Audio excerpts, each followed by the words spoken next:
Okay. Good afternoon, everybody. If we could take our seats and please turn your cell phones off. The penalties are very high here at the Baker Institute if the cell phone rings. Instant imprisonment, no parole. We are here for the panel discussion this afternoon, Assessing the Americas. I'm very happy to hear from Erica how well the discussions have gone so far, and I'm sure that this panel will be the equally high standards of this morning's deliberations. Over recent decades, Latin America and the Caribbean have made important strides toward achieving economic, social, and political stability. But obviously, as you all very well know better than me, there's much important work to be done in consolidating democracy, fighting poverty, and strengthening the rule of law throughout the hemisphere. Several countries in the region have placed a strong emphasis on advancing ambitious social agendas. Some people call this populism. But although notable improvements have been achieved by a number of policy initiatives, Latin America still remains the region of the world, unfortunately, with the highest income disparities. Today, we are honored to have with us such a distinguished group of speakers and panelists who will give us a comprehensive assessment of the region from their particular points of view and expertise. You have their detailed bios in the program, and I will not repeat them other than to briefly recognize Albert Ramdan, who was elected the OAS's Assistant Secretary General in 2005, has a very distinguished career in diplomacy of his country in Suriname. Eric Farnsworth, who worked in the State Department, and I forgive you for that since we both have had the same experiences. Vice President of the Council of Americas, and we're very happy to have Eric with us, and Marta Lagos, the founding director of Latino Barometro. Close, and who has you could see from her very impressive bio as real expert on polling and surveys, which are an important tool in policy formulation. So without let me basically, Assistant Secretary General of the OAS, Albert Ramdan, will give us a regional outlook, focusing on the key issues the 34 member states are addressing together through the OAS. Eric Farnsworth will give us the view from Washington, discussing U.S. policy towards Latin America, and Marta Lagos who does these surveys on the development of democracies, economies, and societies in 18 Latin American countries, will provide an overview of the region's political, economic, and social trends. After we listen to our distinguished panelists, we will have a few minutes for questions and answers. I would like you to address your first series of questions because of Eric's plane schedule, I understand. If you have specific questions for Eric, please ask those at the beginning because he's going to have to leave to catch a plane. So it's my pleasure now to give the floor to Albert Ramdan.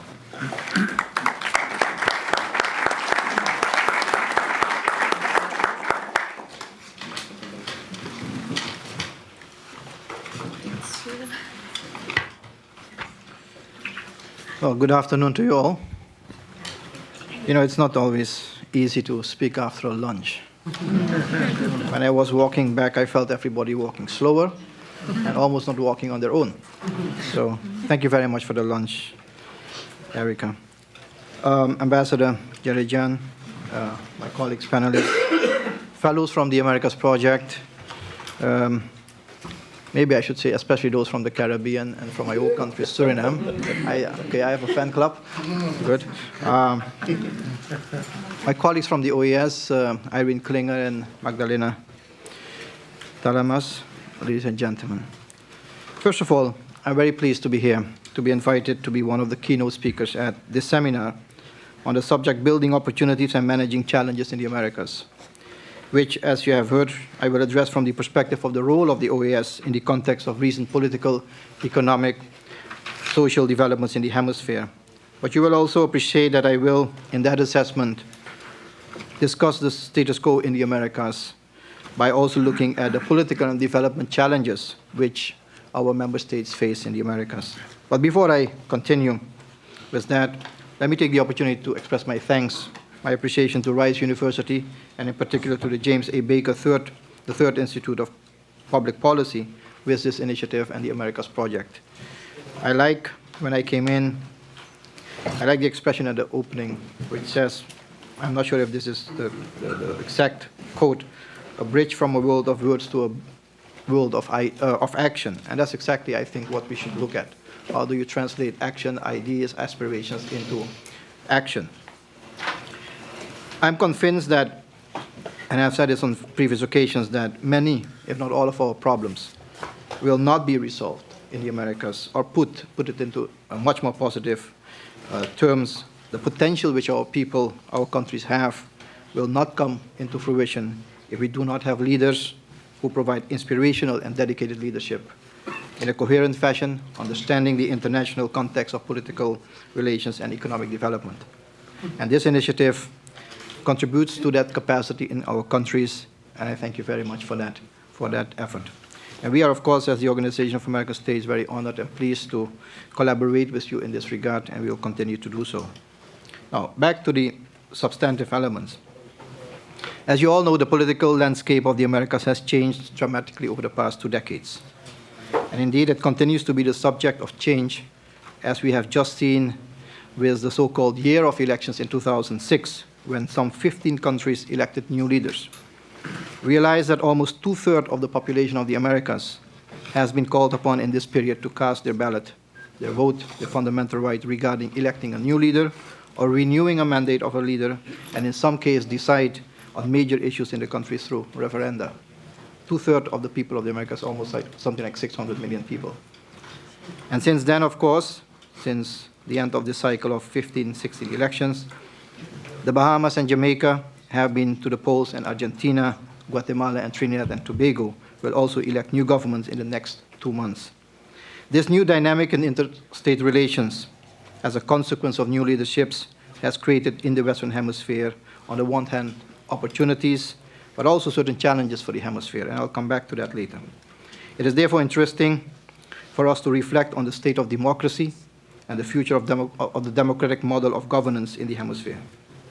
And if we review the gains and lessons learned over the past 25 years of building democracy in the Americas, we would most likely conclude that the hemisphere has gained much in terms of democratic governance, representative electoral democracy, economic development, and human rights, though the bigger picture is far from perfect.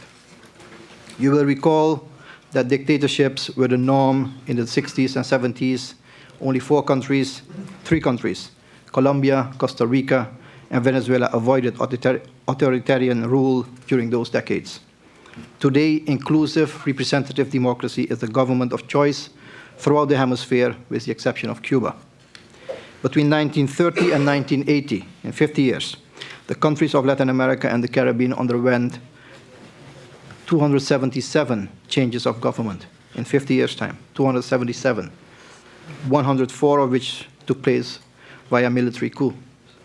From 1980 to 1990, 10 years, by contrast, only 7 of the 37 changes of government in the region took place through military intervention in just 4 countries. Those were Bolivia, Guatemala, Haiti, and Paraguay. And I should include here one more, my own country, Suriname, in 1982. I saw them already looking like I was wrong. Just in time. In 1989, Argentines witnessed the country's first transfer of power from one civilian chief executive to another in more than 60 years. In 2000, Mexico marked its emergence as a multi-party democracy after more than 7 decades of one-party rule under the Partido Revolucionario Institucional, PRI. The general wave of democratization in Latin America, the transition from authoritarian to democratic rule, occurred through elections, most of them without major pre-electoral and post-electoral challenges or violence. Not surprisingly, much of the emphasis of the Organization of American States and of other international institutions during the late 1980s and the 1990s was on assisting newly installed democracies to strengthen their democratic institutions, and in particular, the electoral systems. The indispensable nature of holding free and fair elections remains undisputed. And while it is possible to have elections without democracy, one cannot have democracy without legitimate and transparent elections. Elections, as we see it today, are a cornerstone of representative democracy and constitute the only legitimate form of transfer and exercise of power in democratic states. This is a specific article in the Inter-American Democratic Charter as adopted on September the 9th in Lima, Peru. The OAS, as you will understand, has played a significant role in observing elections throughout the hemisphere for over 15 years, bolstering public confidence in the electoral process and creating a secure environment in which voters can exercise their franchise without fear of intimidation or retribution are fundamental prerequisites for strengthening governance. And in this regard, the OAS has observed over this 15 years period more than 130 elections and provided technical assistance to more than 22 countries in the hemisphere.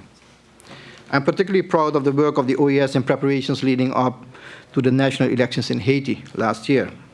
This process, in the face of massive political and logistical challenges, led to an unprecedented number of Haitians being registered and eligible to vote, over 3.5 million. For the first time in its history, Haiti, the poorest nation in the Americas as it is known, now possesses a modern electoral registry system that has laid the groundwork for the establishment of a national civil registry system. I myself was privileged to be the chief of 4 observation missions in the past 18 months. The general elections in St. Vincent and the Grenadines, in the Republic of Guyana, and in Jamaica, as well as leading the referendum, the observation of the referendum on the widening of the Panama Canal. And each mission was of a different character, but each underlined the importance of an international presence to guarantee an environment of peace and stability and to confirm the outcome to the satisfaction of all parties. Each in its own way was also a validation of the growing political maturity and the consolidation of the democratic process in Latin America and the Caribbean. As the electoral cycle continues, the dynamics of the hemisphere's political agenda will naturally change, and this will be critical for the consolidation of democracy and the path for growth and development in Latin America and the Caribbean for years to come.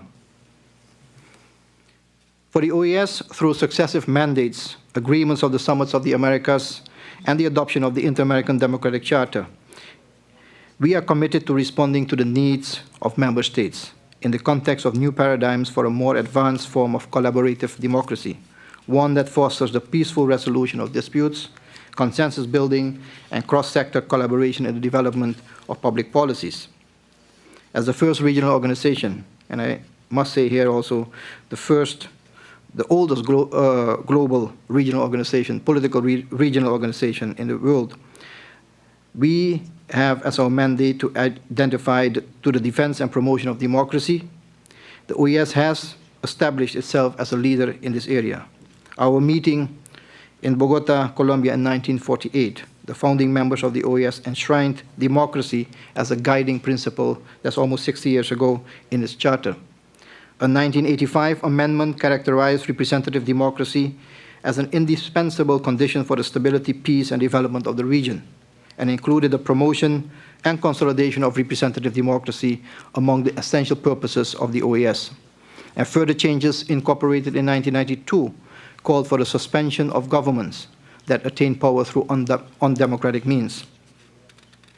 The Santiago Commitment to Democracy and the renewal of the Inter-American System, more commonly known as Resolution 1080, adopted by the General Assembly in 1991, was a seminal precursor to the Inter-American Democratic Charter.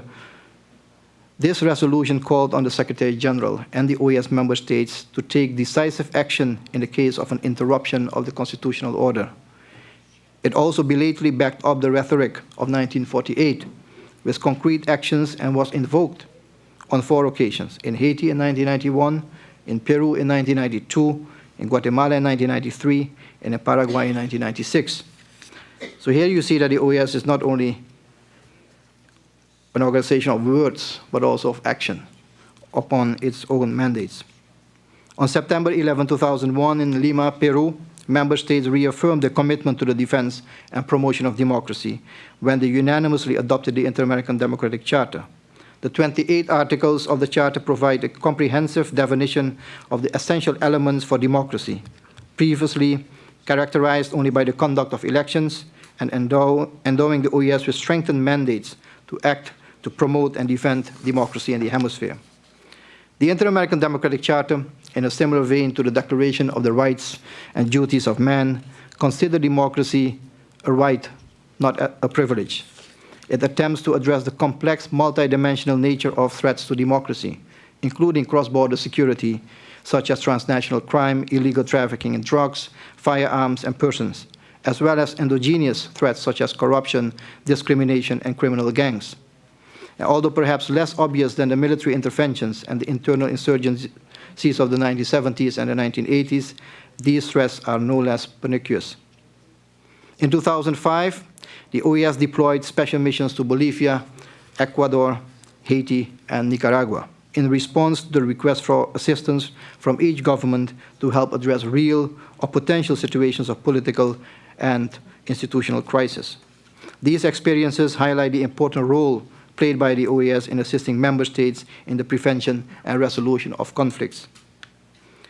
Accordingly, the resolution that many states in the hemisphere require assistance with institutional reforms to help ensure the primacy of the rule of law and the democratic framework within which freedom and socio-economic development can flourish has been an important element in the formulation of the current strategic plan of the Organization of American States. And while an unprecedented number of countries in Latin America and the Caribbean today can be considered formal or procedural democracies, meaning that they hold regular competitive elections, most have yet to consolidate the substantive aspects of democratic governance. The failure of the region's democracies to deliver tangible improvements in the quality of life for their majorities has translated into a growing dissatisfaction with democracy and a readiness to question the benefits and performance of democratically elected governments. And indeed, some of the socio-economic indicators make for grim reading. According to the Economic Commission of Latin America and the Caribbean, almost 40% of the population of Latin America and the Caribbean lives on less than US $2 a day. And because of poverty and lack of opportunity, 1 in 3 students does not enroll in high school, and only 1 in 4 students proceeds to tertiary education. And in addition to that, in 2003, 7% of children aged 5 years and under were victims of malnutrition.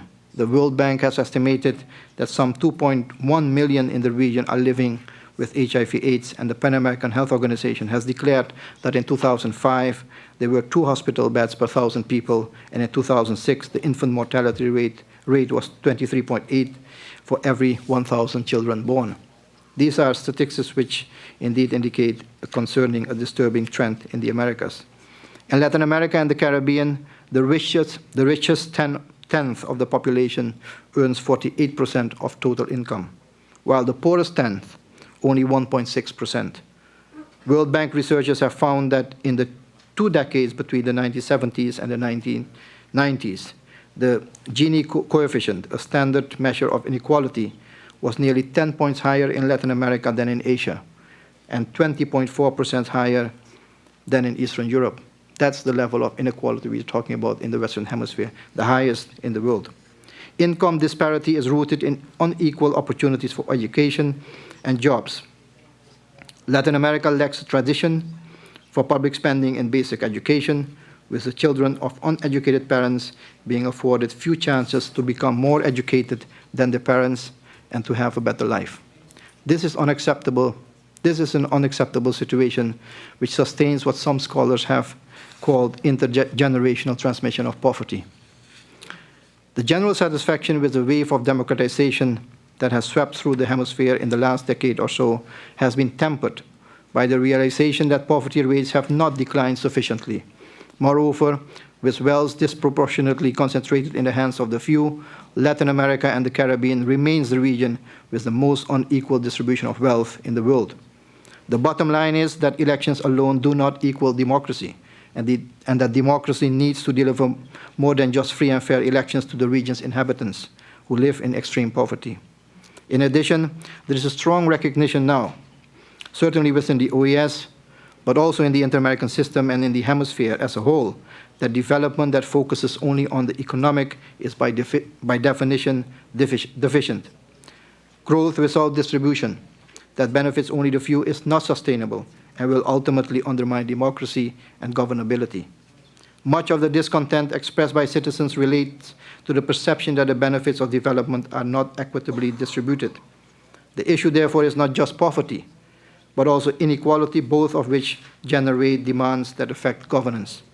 This challenge was clearly articulated in the OAS through the declaration of the Inter-American Program to Combat Poverty and Discrimination, which noted that economic growth is a fundamental condition, but not sufficient to promote a better quality of life, overcome poverty, and eliminate discrimination and social exclusion. However, there are signs of progress, which generally augur well for the correlation between democracy and development. First of all, there is economic growth. In 2004, the region experienced the highest growth in 20 years. In 2006, the GDP growth in the region averaged 4.4%, though it is predicted to slow down to 3.7% in 2007. Whilst the pace of growth may be modest by global standards, it is still considered strong compared with the region's growth path over the past decade. Secondly, according to ECLAC, poverty declined from 44% in 2002 to 38.5%. That's still 205 million people in 2006. This is the first time since 1980 that we have reached a poverty level below 40% in the Western Hemisphere. Thirdly, unemployment has been declining from 10.9% in 2003 to 9.3% in 2005. The sharpest decline in unemployment in the period 2002 and 2005 was in countries whose economy expanded the most during those years, especially in Argentina, Uruguay, Panama, Venezuela, and Colombia, in that order. Whilst poverty and the lack of economic opportunities are at the root of high levels of migration northwards, with an estimated 25 million Latin American and Caribbean adults living outside their country of origin, the Inter-American Development Bank estimates that 65% send money home regularly, typically between $100 to $300 a month, which results in more than 200 million separate transactions per year. In this respect, remittances have jumped from US $23 billion in 2001 to US $60 billion in 2006, with 75% of the remittances being sent from the United States, totaling about $45 billion. Now, public opinion polls throughout Latin America and the Caribbean show that despite its shortcomings, democracy remains the government of choice in the Americas. According to Latino Barometro, and I'm happy Marta Lagos is here, she can confirm this, in 2006, citizens across the region showed a marked preference for democracy over authoritarian rule. When asked, however, if they were satisfied with the results of democracy, respondents indicated high levels of dissatisfaction. As democracies are being consolidated, citizens in many countries feel empowered to use their freedom of expression to hold elected governments accountable, to demand growth that includes employment and poverty alleviation as intrinsic components. In short, as national dialogues have intensified and hemispheric discussions have advanced, there is consensus that delivering the benefits of democracy must become integrated into the strategic objectives of governments. This process requires transforming systems of governance so that basic needs are met, equal access to the rule of law is provided, and competing interests are resolved peacefully and transparently rather than through violence. Strong leadership, sound state institutions, and the will of key political and social actors are critical for engineering such a transformation. The view of former United Nations Secretary General Kofi Annan that good governance is perhaps the most important factor in eradicating poverty and promoting development is particularly apt at this point. I therefore believe that the OAS must continue to work with its member states to promote an integral and integrated approach to development, which combines governance, economic, social security, cultural, environmental, and technological issues.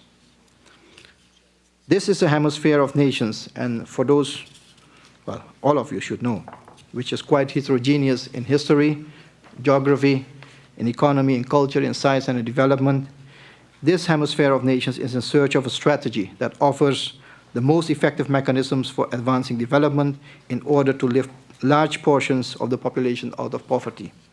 It is quite likely that a new paradigm for democratic governance and equitable development will follow, as more than 50% of the population of the Americas will be under new or renewed leadership.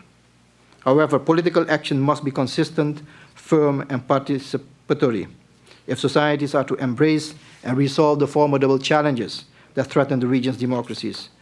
The hemisphere must move forward in unity to ensure that many of the hard-sought gains are not placed at risk.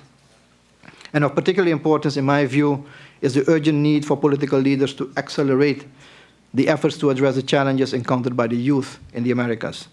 The youth represents in almost all the member states of the OAS close to or more than half of the population. Almost 70% of the population in Latin America and the Caribbean falls within the age group of 15 to 35. This group is facing many challenges in terms of education, employment opportunities, competition, discrimination, and becoming more and more part of a cycle of poverty and crime. And this, as you will understand, is an unsustainable situation if we want to build peaceful, productive, and stable societies. I believe that government should consider any effort to remedy this situation as strategic investments in the future of the country. At the OAS, we are cognizant of the various elements needed to assist the strengthening of democratic governability in the member states. But even as the OAS prepares to respond to the pressing concerns of member states, such as strengthening democratic institutions, ensuring that institutions meet the demands of citizens, and intervention in the event of a democratic crisis, we are aware that even more can be accomplished through strategic partnerships and the power of multilateralism.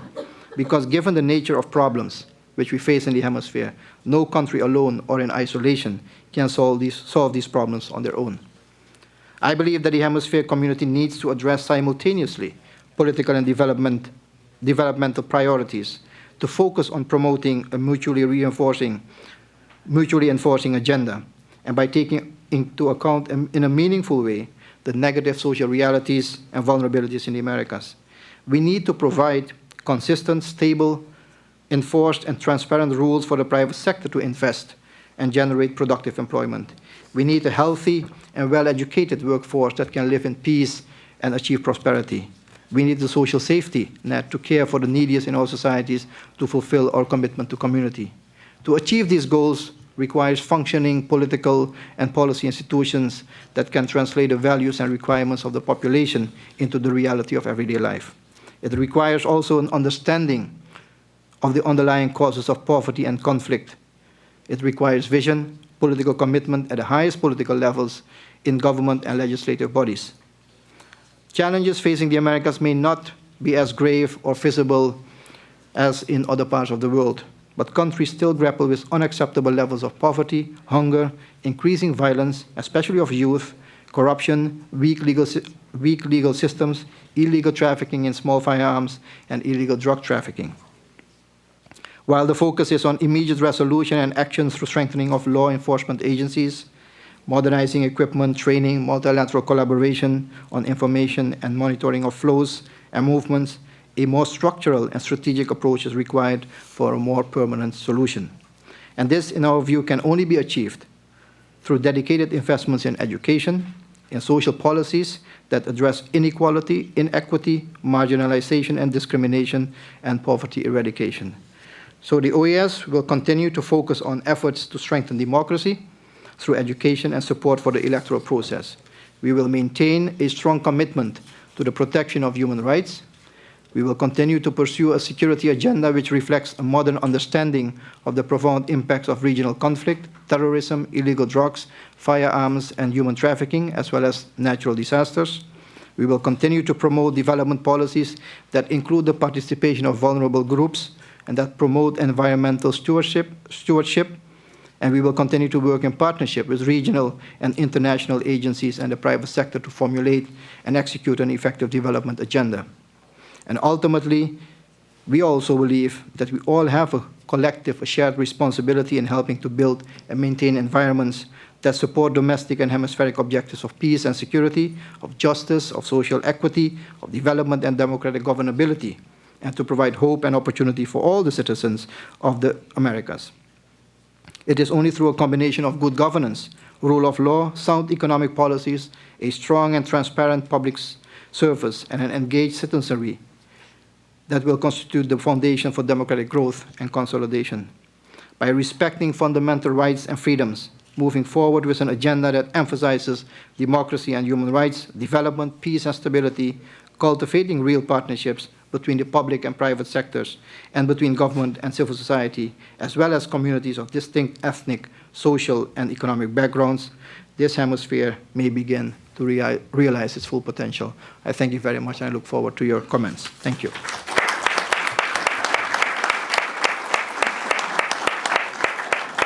Very much, Eric. The podium is yours now.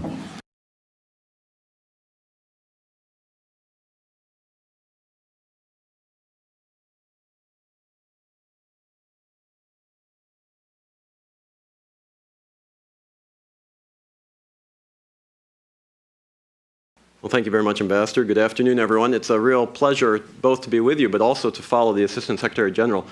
I think you'll find that our comments are quite consistent, despite the fact that I'm bringing the view, if you will, from Washington, and will be focused on Gringolandia in terms of how we view the hemisphere.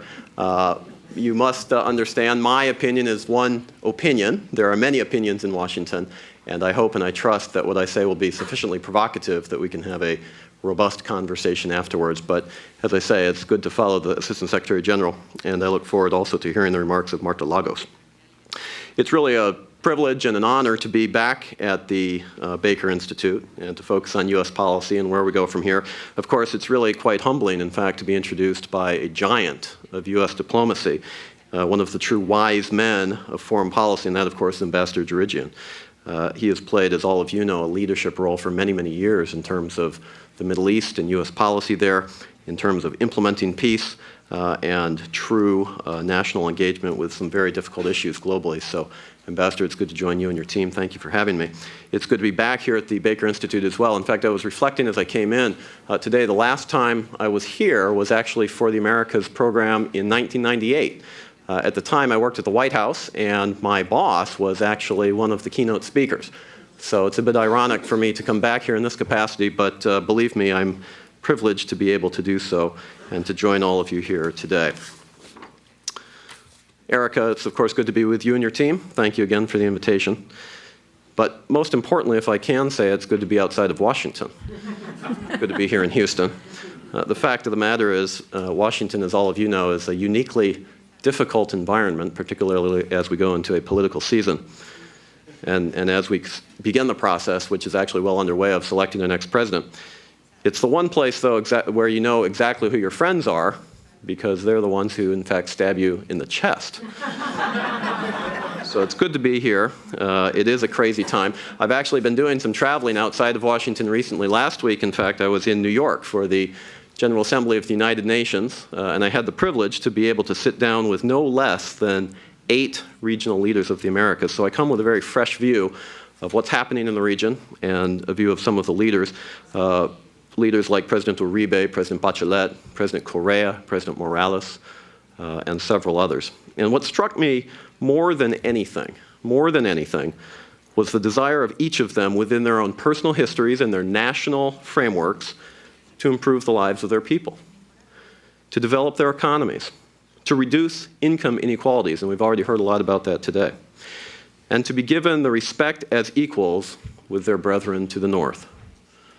Now, we may not agree with everything that those leaders are doing, respectively, but I think we can agree on one thing at least, and that is that the instinct for national development is real, it's a potent force, and it is a true agent for change. And many of the people of the region, as you've heard, and I think you will hear from the speaker who follows, who's a true expert on these issues, do not believe, in fact, that open market democracy has meaningfully improved their lives or delivered sufficient results in a material manner. And they're looking for alternative models. And through the democratic process, They're electing leaders who will pursue a different path. In fact, as shown by the 2005 Summit of the Americas in Mar del Plata, Argentina, the last summit of the Americas that has been held, Latin America, as we saw, is the only part of the world remaining, think about this, the only region of the world remaining where the very concept of open markets and linkages with the world's largest economy, the United States, remains a fluid question. It's despite this irony that in some ways, Latin America, in fact, has never had it better. As a sophisticated audience, all of you already are very well familiar with the statistics. Economic growth across the region is at historic highs, particularly in nations that export natural resources and primary products in agriculture, energy, and mining. And even the so-called populists speak in the language of fiscal restraint, low inflation, and attracting foreign investment. And again, I was with some of these leaders in New York just last week. And believe me, they're talking about the need to bring foreign investment, keep inflation low, pay off the debt. These are very, very fiscally conservative conversations, and it's a trend throughout the Americas that we're seeing. In fact, as little as one generation ago, most countries in the region believed that the rules of international economics didn't really even apply to Latin America. But today, most of the region accepts that the rules of economics do apply worldwide, and that's progress. And many in the United States who focus on other issues don't appreciate this fully. What is happening, in my view, and will continue happening, is that each country will arrive at its own policy cocktail to achieve growth. One size does not and need not fit all, either in Latin America or the Caribbean. In addition, democracy across the region requires nurturing, but as we've heard from Secretary General Ramdin, it is largely secure. And human rights have never been more respected.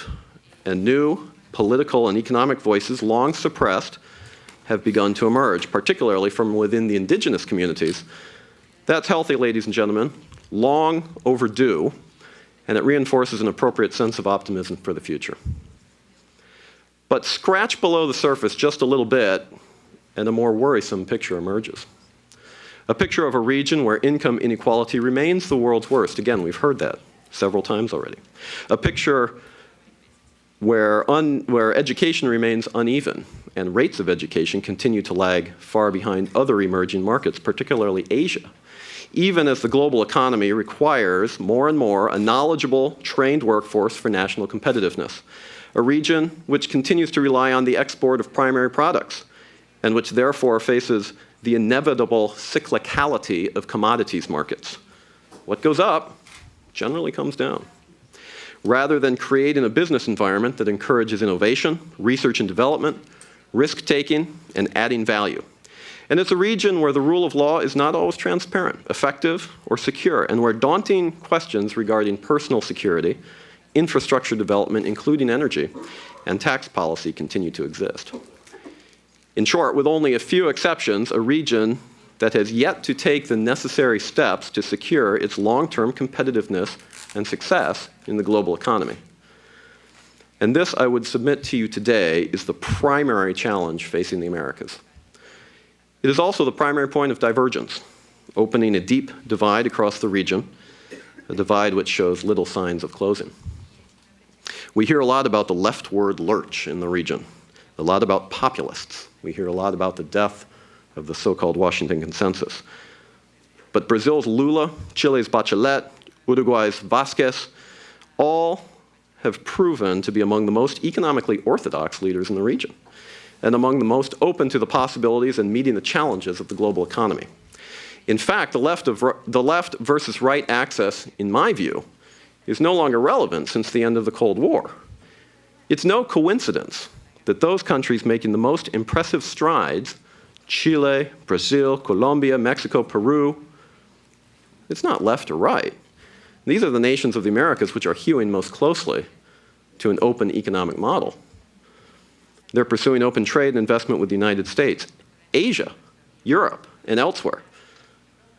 They're concentrating on economic stability. They're reducing debt, and they're improving the microeconomy through targeted means. There are no secrets in my view, and frankly, there aren't any surprises either. Those countries which have continued to pursue an orthodox economic approach have positioned themselves for sustainable economic growth over the longer term. That's not to say more can't be done. even in these nations, education quality and levels must be improved significantly. Massive infrastructure investment and development is required. Anybody who's traveled outside of Sao Paulo in Brazil knows this, or other countries. I don't mean to pick on anyone in particular. It's just on my mind. I was recently there. Economies must be diversified. In Mexico, President Calderon's efforts to reform the tax code are welcome and should put Mexico on a more stable economic footing over the medium term. Other countries should follow suit. And the rule of law, as I've mentioned, is always an opportunity for improvement across the region. But on balance, the basis for sustained partnership by these nations with the United States currently exists, and in my view, should be actively pursued. Now let's look at the United States. Because the United States must also choose whether or not to prioritize the Americas, helping the people of the region attain their highest aspirations, supporting reformers who are politically exposed and taking a chance by working closely with the United States, while pursuing shared values and common interests with regional allies and friends. Otherwise, if the United States delays or chooses not to decide, the choice will indeed be made for us. And in some ways, the choice is already being made for us, and we're observers. What I mean to say is this. Unfortunately, even in the best of times, official Washington is generally unfocused in Latin America. Remember, I was trained at the State Department, so sometimes I say things with a little bit of a diplomatic hue. So to say that we're unfocused on the Americas, consider that for what it's worth. In the post-9/11 environment, and given ongoing conflicts in Iraq and Afghanistan, and the potential, listen carefully, the potential for confrontation with Iran, that will not likely change anytime soon. But open market democracies across the region face significant challenges, and it would therefore behoove us in Washington to sit up, take notice, and reestablish a coherent bipartisan program for the Americas, even as we turn full tilt toward a presidential election in 2008. What would such an agenda for progress look like? Well, in the first instance, and I know from Secretary Baker you've already heard a little bit about this, in my view, we need to complete the tasks currently before us, including passing the 3 trade agreements that have already been signed but not passed: Colombia, Panama, and Peru. In fact, the latter of these, Peru, may be taken up and passed by the U.S. Congress as early as next week. For the past 15 years, since the first Bush administration, the United States, on a bipartisan basis, has supported economic growth in the Andean region in opposition to drug traffickers and guerrilla movements. In the hemispheric fight against illegal narcotics, trade agreements with Peru and Colombia would lock in trade relations for the long term, drawing the kind of direct foreign investment that all nations need to develop, while also opening new markets for the United States. In Panama, we would lock in a strategic relationship, even as the canal is set to be expanded and Manuel Noriega is set to be released from his Florida jail cell. These agreements are controversial, not just in the United States, but in parts of Latin America and the Caribbean as well. But with clear-eyed leadership, such as that shown by Houston's own Congressman Kevin Brady for the Central America Agreement, they can, and in my view, must pass. Under all of these agreements, once implemented, again, I'm looking at this from the Washington perspective, from the United States perspective, under all of these agreements, U.S. exports would increase, economic opportunities among all parties, not just the United States, would be created, and cooperation against illegal narcotics would be maintained, ultimately supporting democratic governance in a troubled region. On the flip side, walking away from these agreements would undercut some of our very best friends in the region at exactly the time when the opponents of the United States are claiming that we are an unreliable partner. But passage of the pending trade agreements is really just the first step. We also need to take a step back. Now that the United States is headed into a primary election season, when there is little likelihood, in my view, that major new initiatives for the Americas will be launched or achieved, we need to take the opportunity to determine what kind of face we as a nation are currently presenting to the Americas and what kind of face we want to present. From the failure of comprehensive immigration reform this past summer, to difficulties in getting visas to visit the United States, to a thickening of the U.S.-Mexico border and new, heretofore non-existent requirements to crossing the border with Canada and from the Caribbean into the United States, to a reduction in foreign assistance, even as the Farm Bill is reauthorized with its massive subsidies and agriculture protections, the traditional spirit of generosity that the United States has shown to the region has withered away, in my view. Now we are increasingly seen in the region and in the world as a nation that is paranoid of the intentions of the wider world and in some cases actively hostile to the interests of Latin America and the Caribbean. All you have to do is flip on talk radio, brave the blogosphere, or watch CNN around 6 p.m. Eastern Time, or here in Houston about 5 p.m., and you quickly get the impression that the United States is being overrun by illegal Latin Americans streaming across the borders, stealing U.S. jobs, living on welfare, and undermining our principles. That's not the generous, welcoming United States that most of us would recognize. And it's not the United States that we should be comfortable presenting to the world. Yes, circumstances have changed given the tragic events of September 11th. Yes, we need to get immigration more ordered and under control, managing a very vexing issue while doing a much better job of enforcing our borders. Fair enough, absolutely. But we need to do so in a manner, in my view, that works with our partners in Latin America, not against them. And in the meantime, we need to find ways to reach out to the hemisphere so that we don't lose a generation of hemispheric leaders who would otherwise argue and work for closer relations with the United States. One way to do that, in addition to the fabulous program that's existed here for the last 10 years, would be to dramatically increase the number of scholarships granted for study in the United States. And not just at the university or postgraduate level. Since the 2000 and 2001 academic year, the number of Fulbrights from Latin America and the Caribbean, for example, has decreased from 980 students to last year, 796 students, which is a decrease of almost 20%, even though over the same period of time, the number of Fulbrights overall has increased more than 10%, from 2,911 to 3,255. Recently, the U.S. Secretary of Education, well known here in Texas, where she's from, traveled to Brazil and Chile, where she announced 80 new scholarships to study in the United States. 80? Why not 800? Or more? More broadly, Senators Menendez and Martinez have just introduced bipartisan legislation designed to provide a multi-year $2.5 billion program for education and social development across the Americas. This draft legislation is a creative measure which, along with trade and investment expansion and immigration reform, should be actively considered by Congress. And more, much more, can be done. For example, in addition to prioritizing activities with relevance to the Caribbean, in addition to finding ways to work with the private sector in areas like corporate social responsibility to leverage much of the activity that's already occurring, we must do what we can to nurture the critically important relationship with Mexico, which is the prism through which most U.S. citizens view the Americas. In fact, Erica, you'll be pleased to note that I actually took that phrase from the program that you ran in 1998, which was Viewing the Americas Through the Prism of Mexico. That is a fabulous title. They say once you use it, you have to give it, say who you got it from, and the second time you use it, it's yours. So I've now used it 2 times, and from now on, it's mine. Just kidding. But now that President Calderon has made clear his government's commitment to taking down the drug cartels that have overrun parts of Mexico, it's appropriate that the United States do what we can to support these efforts, particularly since the drugs are intended for the U.S. market. In Washington, the administration has just announced its intent to provide up to $1 billion initially to Mexico for training, equipment, and command, control, and intelligence operations. Assuming that Congress approves,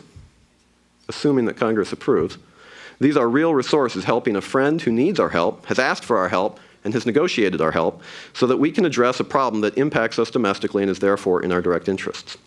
Another way to get targeted resources to Mexico would be by making that nation eligible for Millennium Challenge assistance. To date, Mexico has been excluded because its income, and frankly most of Latin America has been excluded because incomes exceed the arbitrary caps put on the program by the Africa lobby in Washington, primarily to ensure that most MCC assistance flows to Africa, which it does. This should be changed. As well, attention must continue to be paid to developing a multifaceted partnership with Brazil, which is, of course, as all of you know, Latin America's largest economy by far.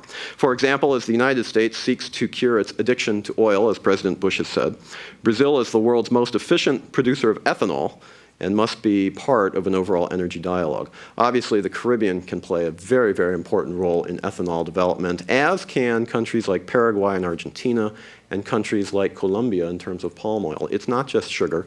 There are many other alternatives, but all of those are more efficient than the corn-based ethanol that the United States produces. Though not a panacea, alternative fuels can contribute to an overall energy solution, which must also, in my view, include conservation. I am a Democrat, after all. On trade, recent discussions between Presidents Bush and Lula designed to kickstart the Doha discussions have been promising, and they should continue to be pursued with vigor. And on the security front, Brazil offers a rare example of a nation that, by voluntarily giving up its nuclear program, literally turned swords into plowshares while also remaking its space launch program for commercial purposes. As Iran's nuclear ambitions continue unabated, active partnership with Brazil within the International Atomic Energy Agency could directly assist the effort to deny nuclear weapons to Iran. Which brings me to my final and perhaps most important point. Latin America is a far different place today than it was when I first began my career at the State Department in 1990 when Jim Baker was Secretary of State. Then, democracy was a fresh and exciting new reality for much of the Americas. In the words of Ronald Reagan, democracy was not a fragile flower, but it nonetheless required cultivating. By the Miami Summit of the Americas in 1994, called by President Clinton, which I had the privilege to attend, all nations of the Americas except Cuba were able to come together to agree on a common agenda for the Americas. That agenda obviously has now broken down, but the need to support and indeed nurture democracy in the Americas, as the Assistant Secretary General was saying, remains. Whether it's rewriting national constitutions to satisfy the political ends of leaders, targeting organs of the press which may not toe the party line, intimidating opposition leaders, or using economic levers to pressure private interests, anti-democratic actions are not yet extinct in the Americas. Despite the adoption of the Democracy Clause by hemispheric acclamation during a meeting of the OAS in Lima, ironically, as again was mentioned on September 11, 2001, the very institutions of democracy can be, and in some cases across the hemisphere, have been marshaled to support authoritarian tendencies, which would be bad enough if it stopped there. But nations that disrespect democratic principles in the Americas tend also to be nations that offer aid and comfort to global actors who reject the norms of the international system. The most recent example, leaders of various nations in the Americas seeking closer ties with Iran. In fact, Iran's President Ahmadinejad has recently been welcomed in Caracas, Quito, and Managua, and just days ago, according to press reports, he received a hero's welcome in La Paz. These visits have led to commercial and nuclear cooperation agreements. Iran, in fact, is the second largest investor in Venezuela, trailing only the United States. And such contacts have translated to support by some in Latin America for Iran's nuclear ambitions at the United Nations. Why does this matter? Well, lest we forget, Iran is a nation led by a president, when I was in New York, who just last week suggested that the existence of the Holocaust should be researched more, who has previously spoken against the right of Israel to exist, and is credibly be seen to be advancing the nuclear program for purposes that we're not quite sure what the final ends might be. It is also a nation, Iran is also a nation whose agents have been implicated in the bombings in Argentina of the Israeli embassy and the Amia Jewish Cultural Center in the early 1990s, the only act of global terrorism in the Western Hemisphere prior to 9/11. These are not Latin America issues. They are global security issues. Worrisome trends, in my view, which point to an emerging dilemma for the healthy democracies of the hemisphere. But before we go off course, before we hit the panic button, before we say the world is coming to an end, because it's not, it's also an opportunity. It's an opportunity for the nations of the Americas to stand together, perhaps through the OAS, perhaps through other means, to stand for democratic principles and to reject behavior by those either within the region or without that is outside responsible hemispheric norms. It's a looming test, in my view, of the inter-American system, and to be honest, one which cannot easily be ignored. Despite these obvious challenges, the Americas today offer hope. Hope for the future of the people of the region as they strive to improve their daily lives. We've heard about the election process. We've heard about the new leaders. We've heard about the desire of the people and the leaders of the region to develop in terms of their own national histories and consciousnesses. But the success of the region is not guaranteed unless we in the United States, we in the broader international community, work with purpose and resolve in partnership with the region to achieve success. The author Graham Greene once wrote that there are unique moments in time when the door opens and lets the future in. Ladies and gentlemen, I believe we have reached one of those times. The future is upon us, and together, the choice is all of ours to make. Thanks very much for letting me join you, and I look forward to your questions.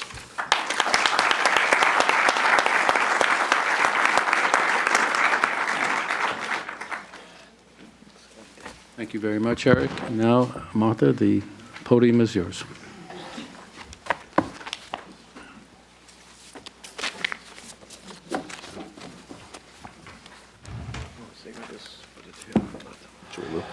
Good afternoon, Ambassador, Assistant Secretary General of the OAS, Vice President of the Council of the Americas, friends. It is really a pleasure for me and a privilege to be here today.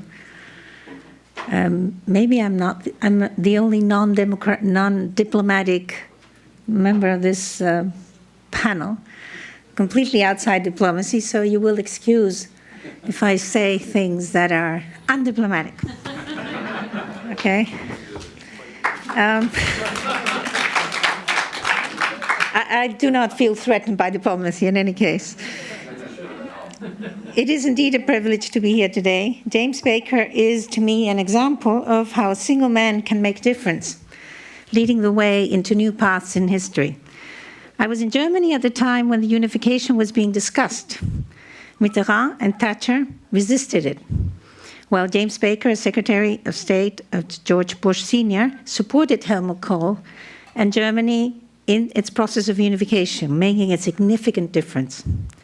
It is not easy to wreck the past and go against the tide of a majority of Europeans who, not without cause, feared a powerful Germany. History has confirmed that Kohl was right. The US support of the unification of Germany allowed, among other things, a peaceful transition after the fall of the wall and the closure of the Cold War. Elites are the subject of our story. And you have just said it, since it is they who shape developments. These presidents of the left in Latin America who are abiding macroeconomic policies are the ones who are shaping the development, not the people. And Latin America is living today, what it's living today is a search for those elites that can lead the path to democratization. Today is the 5th of October. 29 years ago, a group of people in Chile decided to oppose Pinochet, and they won. And it is because they won that we are here today. So people are the ones who make the difference. You should take yourselves more seriously in what you do, because it makes a difference. And so I am presenting today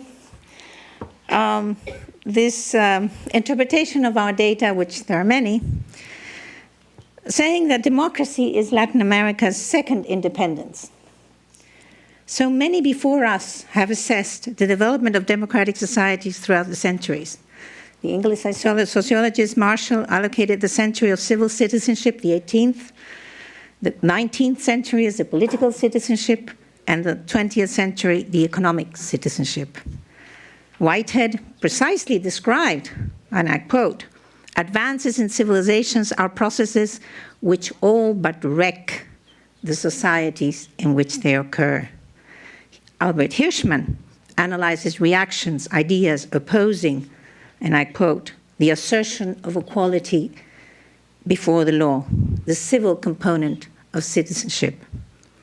The speed and direction of change towards more democratic societies in Latin America is what we are able to observe through the data Latinobarometro. It is in that process, this is Latinobarometro, let's lose a minute in this thing. It is in that process that we identify increasingly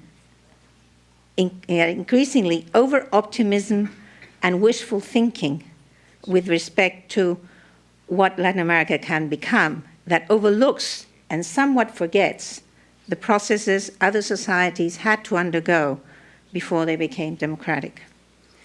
Modern pluralistic regimes have come typically into being not because of some pre-existing wide consensus on basic values, but rather because various groups that had been at each other's throat for a prolonged period of time had to recognize their mutual inability to achieve dominance. Tolerance and acceptance of pluralism resulted eventually from a standoff between bitterly hostile opposing groups. Tolerance is the acceptance of the insufferable otherness of others. This is a quote from Albert Hirschman in his Rhetoric of Reaction. Established democracies of today, like Great Britain, made its first steps towards democratic development in Cromwell's time, much more than 3 centuries ago, having the time to slowly socialize one generation after the other into a more tolerant, inclusive culture. If one believes in democracy, one must exclude any genetic defect that make any population unsuited for democracy. Genetics of the interrelation between people and society's capacity to address conflict in a previous regulated way is what rules, those rules that society give themselves to regulate conflict is what democracy is today. Behind popular support, democracy is implicitly founded on the belief that electors will act responsibly and rationally. But the past century is a hard reminder that men will not reject their passion in favor of their interest. So many democracies have learned the hard way. Iraq and the Middle East remind us of Northern Ireland, Germany, Rhodesia, Zimbabwe. Mugabe was elected.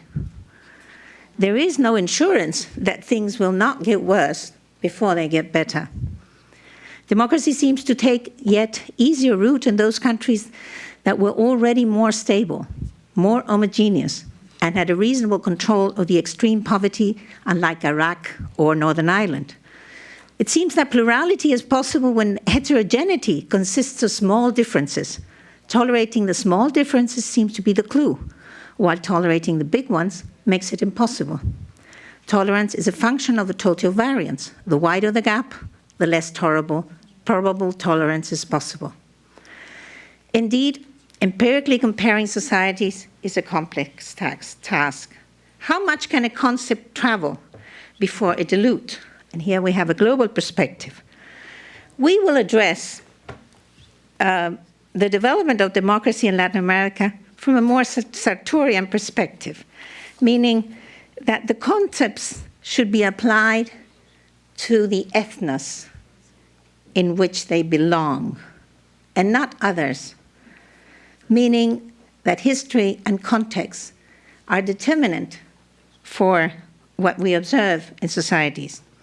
Otherwise, you lose connotation, value, and meaning. Here you have a comparison of the Afro-Asia Latin American barometer together with European Eurobarometer, support and satisfaction for democracy in about 100 countries in the world.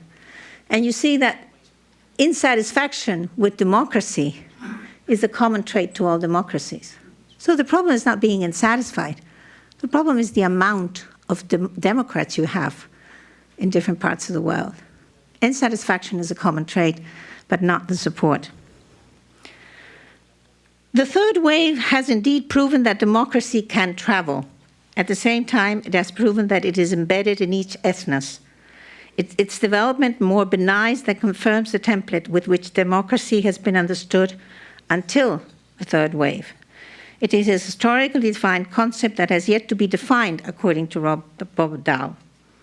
The most recent wave of the World Value Survey reflects the denial of a template of all societies that all societies are believed to follow. Latin America is following other paths that no other society has traveled before. Here you have the World Value Survey, which is a study directed by Ronald Engelhardt, which interprets the evolution of societies from a constraint to choice on 2 dimensions, self-expression and secular rational values. So until the wave I'm going to show now, you had this map of the world where Latin America has moved along this axis, which is a self-expression value, and being expected to move upon this direction, which is that it has not. And the result of the last wave of the World Value Survey is the following. Richer democracies increase, they consolidate this evolution towards more self-expression societies and more rational values, while Latin America does not confirm this same path, showing that it is able to go from a survival to a self-expression kind of development of their societies, but not necessarily to a more secular, rational value. So this is a data that will be shown by Ronald Inglehart soon in, I think, the United Nations, has a high importance in understanding why what is happening in Latin America is happening. We have heard a lot of things in the last two days with respect to this. Inequality, which has already been mentioned, is the basis of this difference. It has its origin in the societal structure imposed by the Spanish conqueror. It was precisely in the reign of Fernando and Isabel when 3% of the population had 100% of the land. That's according to Eliot. Of course, there was no statistic in those days. Today's events are directly related to that original position. Structural inequality in Latin America are not necessarily understood as the size of the gap between the rich and the poor, but much more as the absence of the minimum floor of political and economic rights. It is the core of the problem. In our understanding, inequality is rather harmless if there is a minimum of rights that are secure in a given society.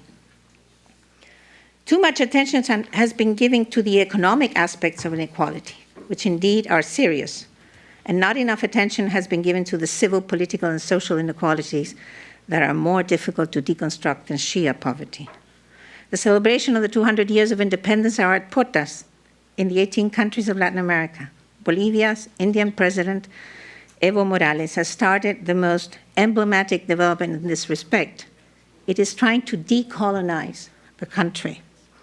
500 years after the arrival of the colonial power, important parts of the native population in Guatemala and Peru do not speak Spanish or have only recently learned to speak it. Peru and Guatemala were the two strongholds of the Spaniards. They had to govern these colonies. Have, in fact, Latin American societies attained independence, or is it like the Mexican peasants used to say after the Mexico's independence? It's just another priest in a different mule. Lynch, the historian, tells us that that independence was but a political one, so that we now face an economic and social independence.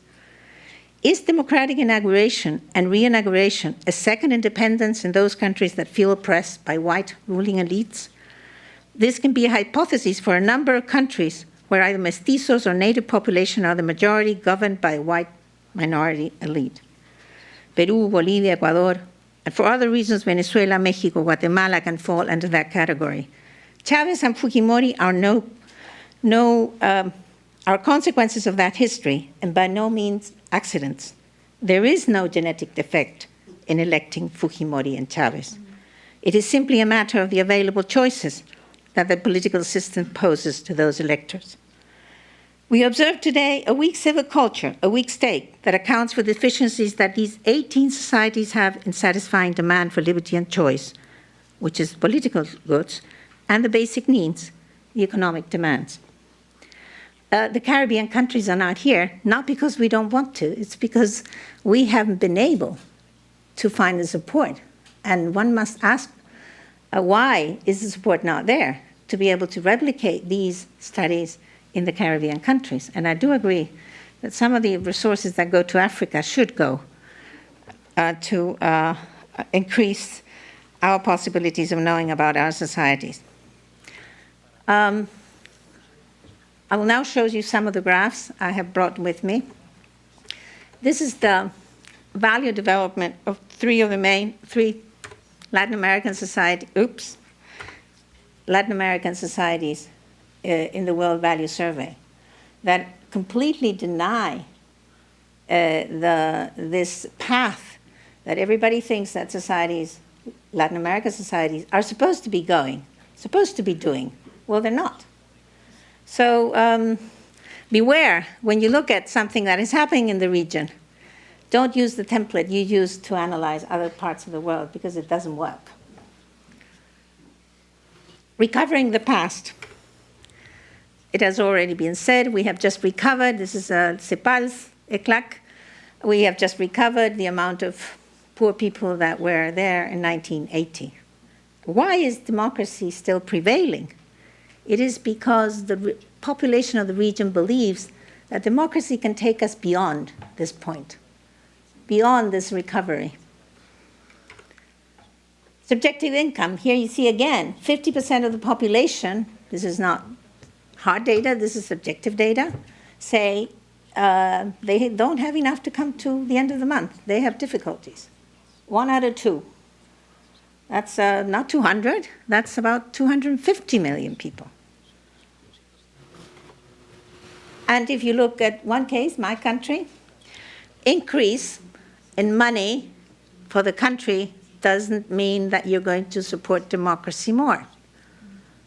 So be careful thinking that because you're becoming rich, you're going to support democracy more. I'm telling you, all the suppositions, these templates don't work.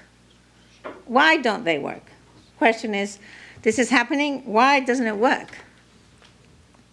Well, 81% of the people of the region through a whole decade have said, or 80% have said, there are things to be done for full democracy.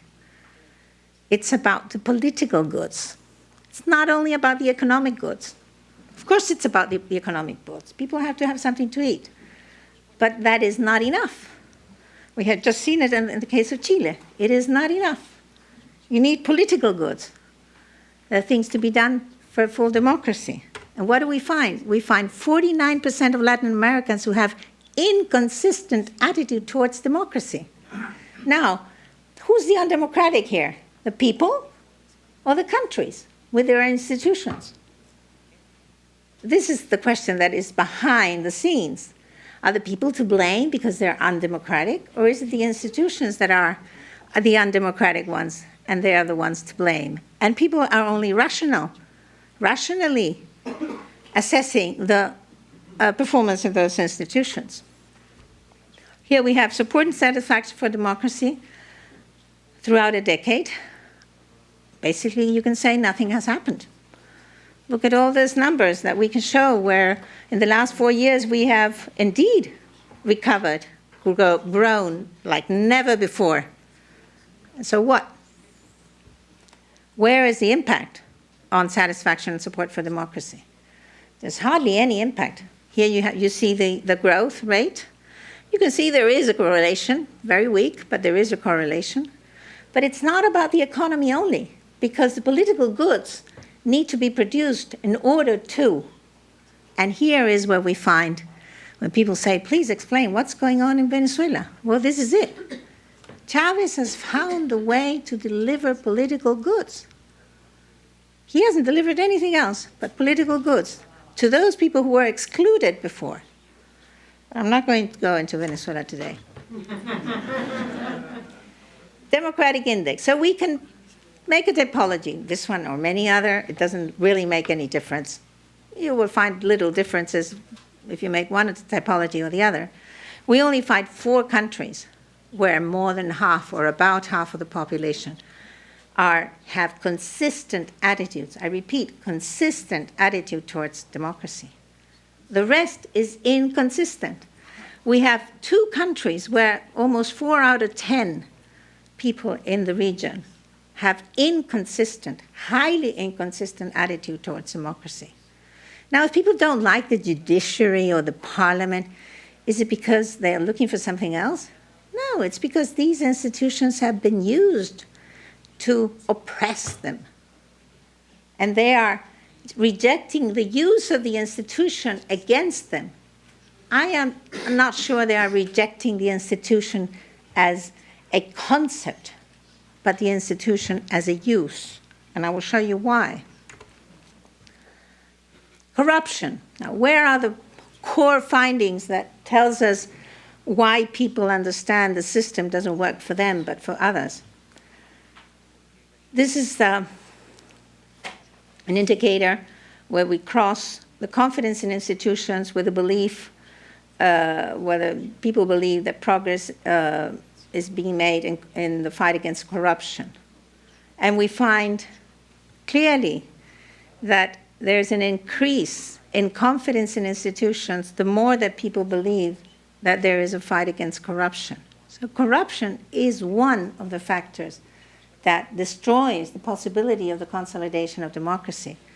The more you believe that there is no progress in the fight against corruption, the more you have less, or you have more distrust in democratic institutions. So corruption is one of the factors that destroys democracy. Social mobility is the other.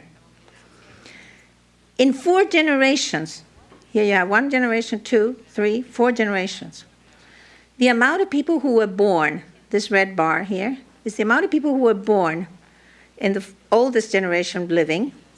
83% of those who were born in a house with primary education still have primary education, fathers and sons. 4 generations later, it is only 56. So it has taken 4 generations to diminish from 83 to 56. That is the speed of social mobility in Latin America. And this is the core of the problem of why people don't believe in democracy. They say, well, what's my piece of cake? What is this system going to do for me? You were saying that, it was the time of the economy. Well, where is it? And here's the impact. Let's say Colombia. If you were born in primary education, basic education, and you have basic education, only 34% of the Colombians support democracy. If you were born with primary education and you attained higher education, the next generation, father, basic, son, higher, 71% support democracy. So the impact of social mobility and democracy is enormous. Why is the American dream so? Why is the United States so envied in Latin America? It's because there is the American dream. You can be born in Harlem and end up in Fifth Avenue. This is the story that's behind the image of the United States. And look at this. Do you think that in your country, a person who is born poor can become rich? Or do you think it's impossible to be born poor and become rich? 58%, an average of 58%, believe that it is so. So these people are waiting for democracy to bring that opportunity. And nothing will happen until we will still see a flat line until things change in that direction. Now, let's talk about right and left. Vote for a political party. Much has been said about right and left. I believe, and I think we have enough data to show, that it doesn't really matter where you stand. What really matters is whether you stand on the right, on the side where people have power, or on the side where people have no power. That's the only variable that really counts. It doesn't matter whether you are on the right or on the left. It matters what side of the counter you wear in that particular country, in that particular moment. And so you see that political parties have been fairly unable to represent people. Now, the election in 2006 produces an enormous impact in representation because there is a change of elites. Not because the parties are there, but because I started talking about elites. It's about people. They're people who have been elected that represent a major change in their countries. I would say Evo Morales is the most striking one, since for the first time, the Indian population in Bolivia is feeling the political good of being a citizen. But parties in Congress are institutions that are not being accepted by the full population, mostly because they don't work for the population, as we will see very soon. All the slides are going to be up on the web, so you can look at them in detail.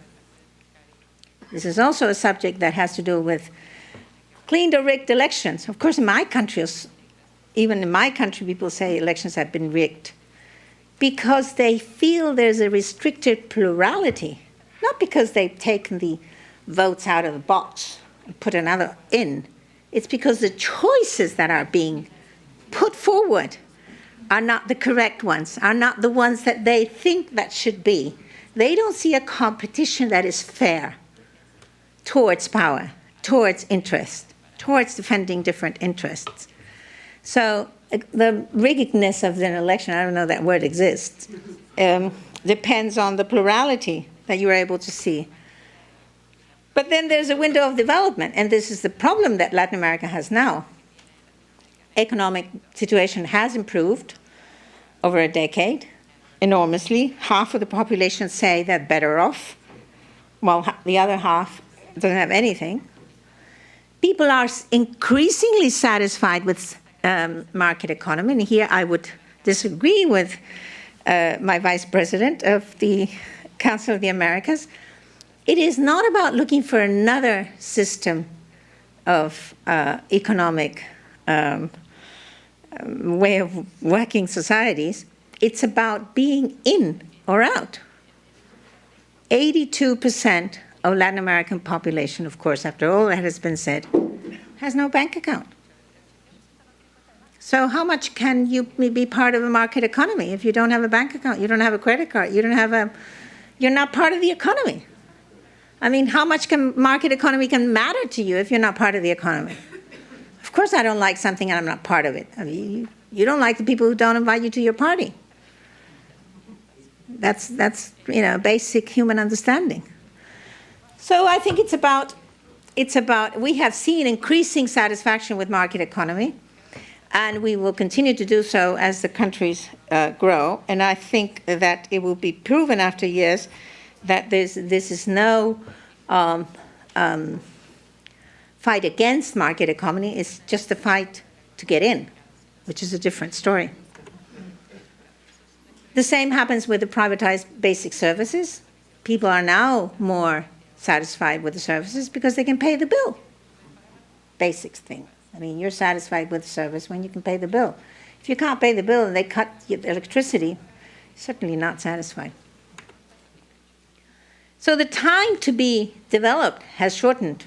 And the problem with the growth and the inequality is that we are going to face enormous pressure, increasing pressure from the population to get more.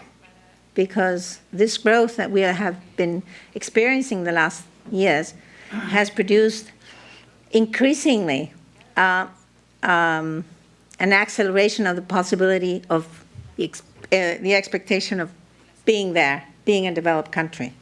And this with democracy. Now we come to the role of the state. 3 out of 10 Latin Americas say it doesn't matter to ignore the law. We have weak states. They cannot impose the law, and this is part of the problem. Because this gives the impression that the poor have to abide by the law while the rich can bypass it. So who are the ones who don't pay taxes? Rich guys or the poor guys? Obviously the rich guys, because poor guys are not even in the system. So paying the taxes and having a state that is able to impose taxpayers to pay the taxes is part of the story. Weak states. We need better states, stronger states that can impose the law. I'm not talking about bureaucracies. I'm talking about basic accountability of the way in which the law is imposed. And here you see that those who think that this one is in Spanish, I'm sorry. Those who think that basic services are not there for them don't support democracy. I mean, is that a surprise? If you don't have water, you don't have electricity, you don't have pavement, you don't have schools, you don't have access to health, why should you be satisfied with democracy? I mean, there's this lady in the south of Chile who lives in an island in the middle of a lake. I asked her one day, well, tell me about it. She says, what are you talking about? I mean, look, we have our own electricity, I make my own bread. I mean, what are you talking about? There is no Chile for me. I've lived in this island all my life. So what? They are self-independent, they live their own culture, and they're completely excluded from the rest of society. Now, what is the result of this? The result is that people believe, 70% of the region believe that the government benefits a few powerful groups. So who's working for the majority? Of course, if we were to do this same survey here and in Canada, for example, we would obviously have this 99 against 1. I mean, who would think in this country that the government doesn't work for the good of all? I wouldn't think so. You? Okay, so it's 92. But it wouldn't be like this, I hope, I think. What is the result of this? And this has already been said, that when nothing else works, well, I go out in the streets. Because one thing that has been learned in these 27 years since transition started in Latin America is that we have more empowered citizens.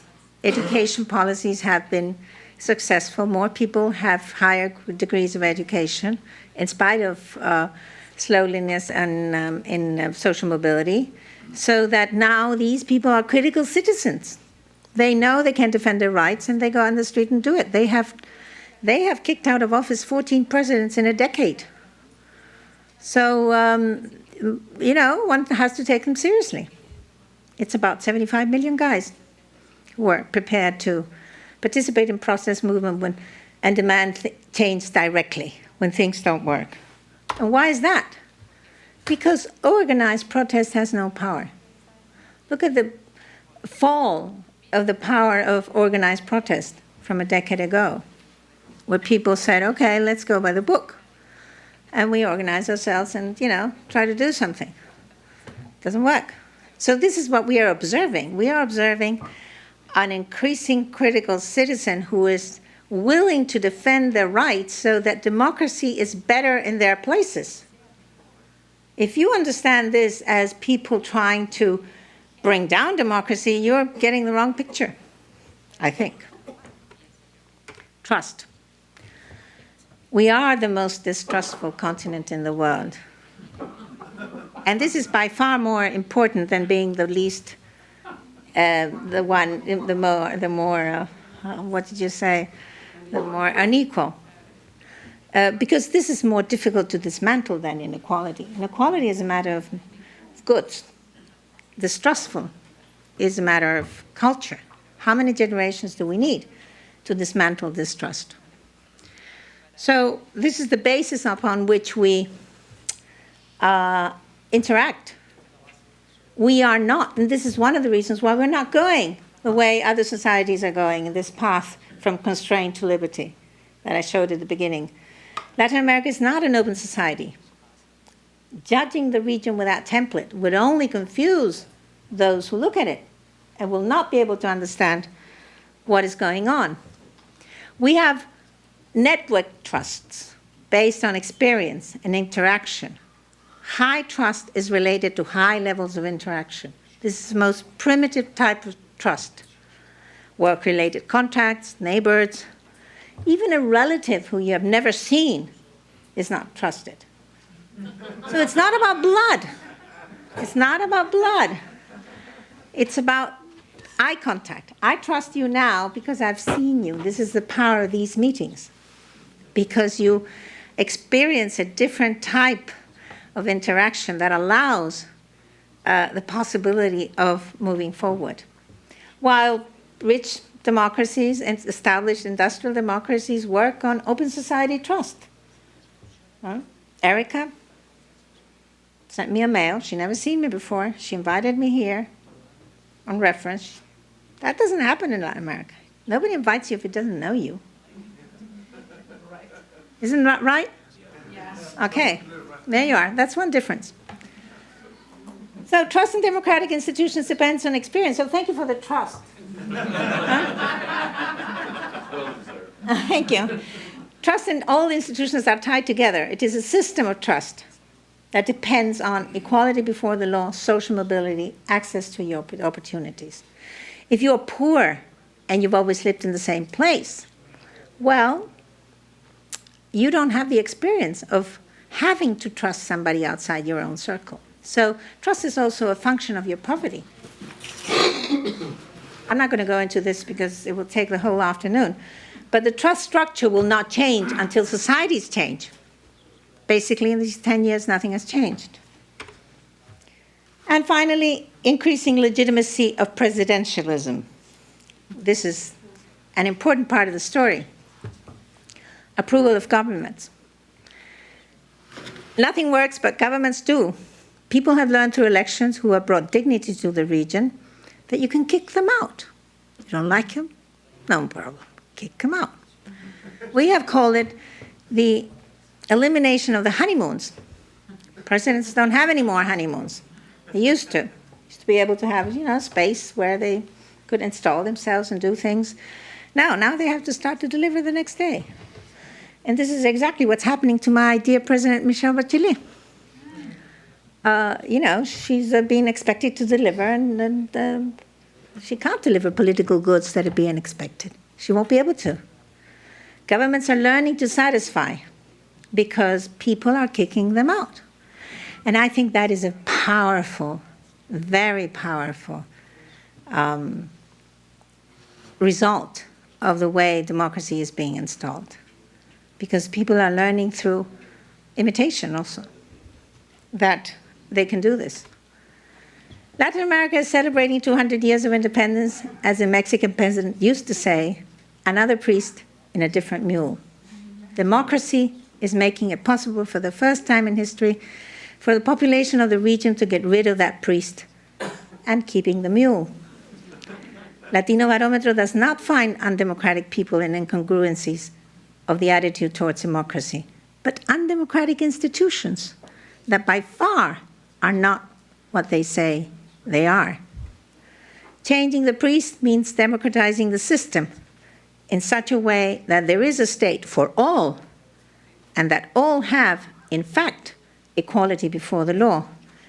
Incongruence is about undemocratic structures of society that need change. Elite change has been the most powerful tool to democratize, to change the priest, especially in native-dominated countries that had never had access to citizenship. There are so many democratic reasons for ingovernability. It has proven to be a tool when the old powers are unwilling to give in. Many more ingovernable spots will be the case, meaning that Latin America is marching towards democracy. Democracy is a second independence, while the political independence took place 200 years ago. The social and the economic independence is taking place today. Thank you.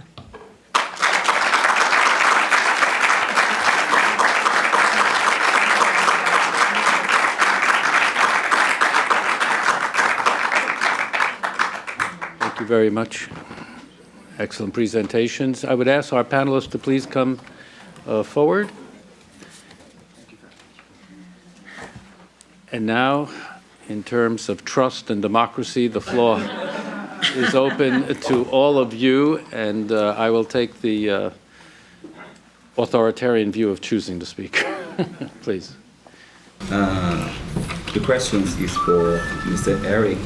What's your view for considering that this present federal government of the United States is already politically dead, consider that you have an anticipation about the discussion about the next election, and this is very crucial to that, to, let's say, put on that in the present government. What's your view for the next relationship between United States and the remaining states of the America continent?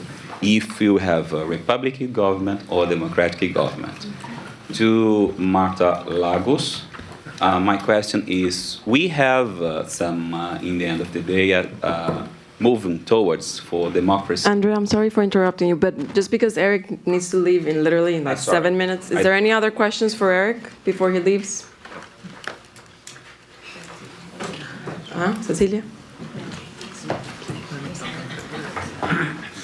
Eric, I have been putting some thoughts about the concept of the Western Hemisphere and or the Americas as a concept. I'm not sure if that is what it works outside in Latin America. Most of the times we think that it's the North against the South. So I think this imaginary division about we are one unique regional concept, political concept, I don't think that really works. And if in the South part we are thinking that the North is our enemy, that's an implicit loss, an implicit war loss. So what do you think about if it does the Western Hemisphere really exist? Okay, and you also have a question? How much time do I have? Yeah, 2 minutes. Yesterday, Secretary James Baker talked to us, and he repeated about free trade and democracy and all the things that have been happening or that he envisages for the next future. And one of the questions that were put here is regarding the possibility of integration based not only on free trade and bilateral or multilateral agreements, but as an initiative, a generous initiative, as was done by the superpowers in Europe toward the poor countries such as Spain, Portugal, and Greece. Do you envisage that such a thing would be possible in a future government? Let me take those three if I can, Erica. Sure. And Go ahead, please. I apologize. I do have a plane that I need to catch and I do need to run to, but I appreciate again the opportunity. And before I actually answer the questions, I want to congratulate Marta for her very, very thoughtful comments. And I learned a lot, but particularly insights on corruption were to me very, very meaningful and new. So I appreciated that very much.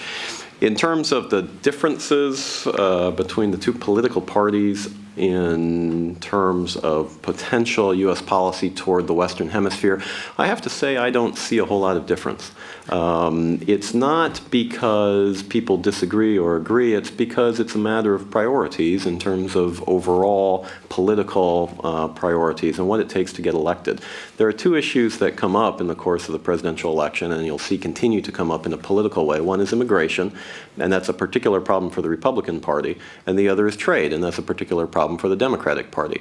And so both of those are fundamental issues with reference to the United States in the Western Hemisphere. Both of those are issues where I personally believe we should tend toward openness to the hemisphere as opposed to being closed to the hemisphere.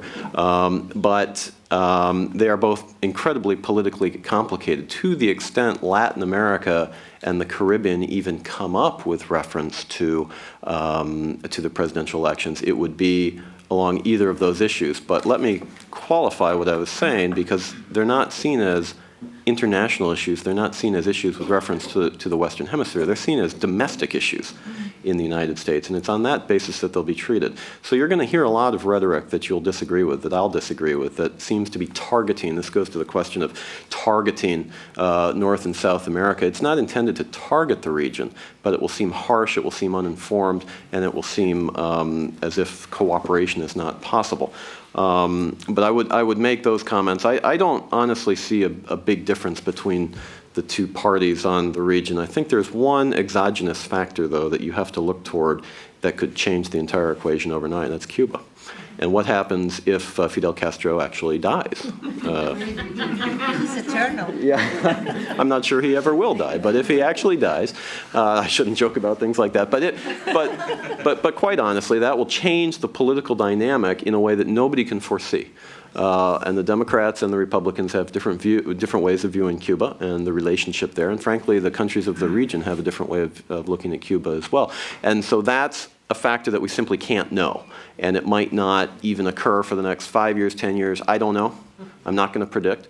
But it is something that could change that political calculus. I guess the bottom line answer that I would give you, though, is that between now and the inauguration of the next president, whoever he or she is in January of 2009, I wouldn't see a whole lot of new initiatives new directions, new emphasis in terms of the U.S. relations in the Western Hemisphere. I think you're in a lame duck period with any second-term administration, and that's something to be considered. With reference to does the Western Hemisphere exist, I think that's a very interesting question. Geographically, obviously it does, but politically the question is a relevant one. And in fact, I started my career at the State Department really working on Summit of the Americas issues.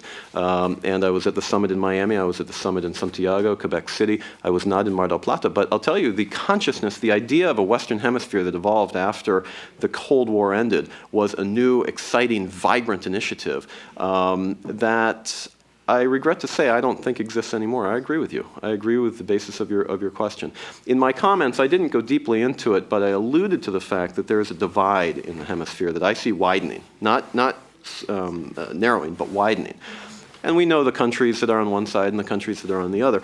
I think that's too bad, because whether or not we see the world in the same way, there are areas where I believe we can all cooperate to our mutual ends. And for example, let's take the country of Brazil. Brazil has a worldview that doesn't necessarily agree with the United States worldview and vice versa.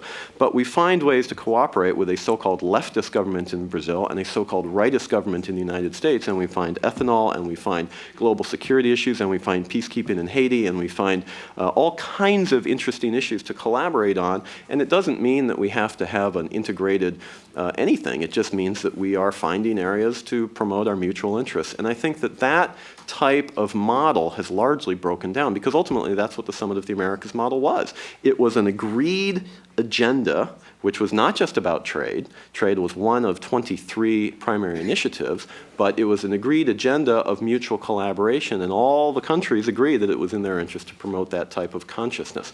Now, I don't think the Summit of the Americas agenda is any less relevant today. I just think that people have kind of walked away from it and they've tried to prioritize other areas. But if you look at the original Summit documents, either from 94 or 98, or indeed from 2001, they're still very relevant today. The focus on education, the focus on anti-corruption, the focus on energy policy, the focus on healthcare, the focus on the environment. These have nothing to do with trade. They have to do with a broader agenda, and frankly, an agenda that I think is still very, very relevant.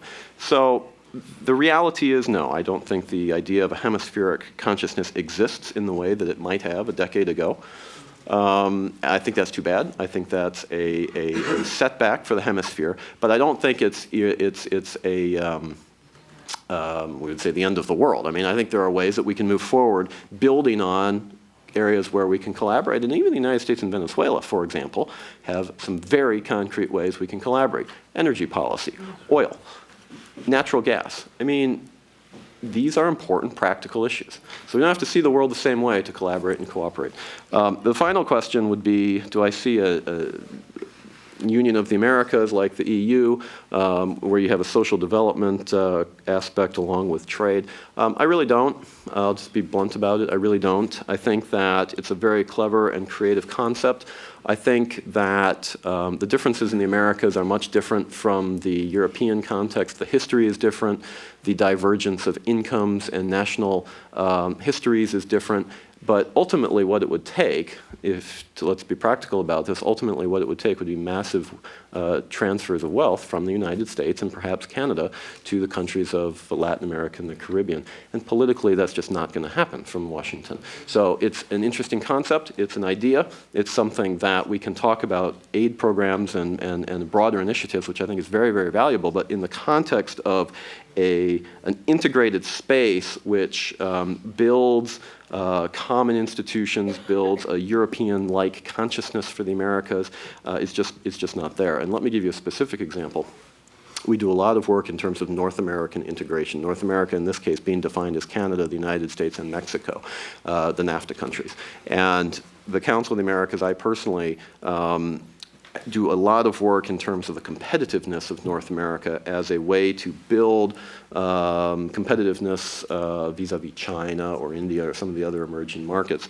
And it's a very technical exercise, and some would say very boring, talking about regulatory convergence, talking about cross-border initiatives, talking about ways to move products across the border more efficiently, infrastructure, very boring things. But I'll tell you, politically, it is very sensitive. And if you read the newspapers, the blogosphere, if you look at any of the commentary about these issues, it's like the United States is completely giving away our sovereignty. We're going to create a court of North America. All American, all United States citizens are going to be subject to extraterritorial, judiciary processes. And my favorite is there's going to be a common currency for North America called the Amero or some crazy thing. I mean, it's just, it's just crazy. It's just absolutely crazy. It's not going to happen. But you start talking in even a very narrow way about some of these integration exercises, and some of the people in the United States just go berserk. They just go crazy. So as a political issue, I just don't think it's going to happen.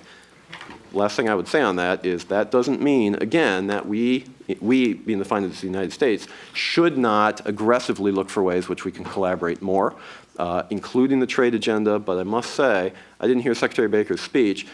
I believe it's much more than just about trade. Trade's very, very important. It's a tool for development, but it has to be much more about trade. If you go back to the original Summit of the Americas agenda, it certainly was. So thank you again for the opportunity, ladies and gentlemen. I really enjoyed being with you. Thank you, Eric. We appreciate you coming. And we can continue the questions to the other speakers. I'll go back to Andre. You were asking Marta Lago something.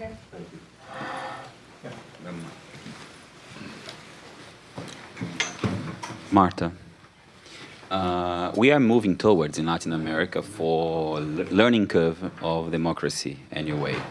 What is your view and the general analysis of the three specific countries, that is Venezuela, with Hugo Chavez providing the political goods, but with some risks of impact in terms of capital goods anyway.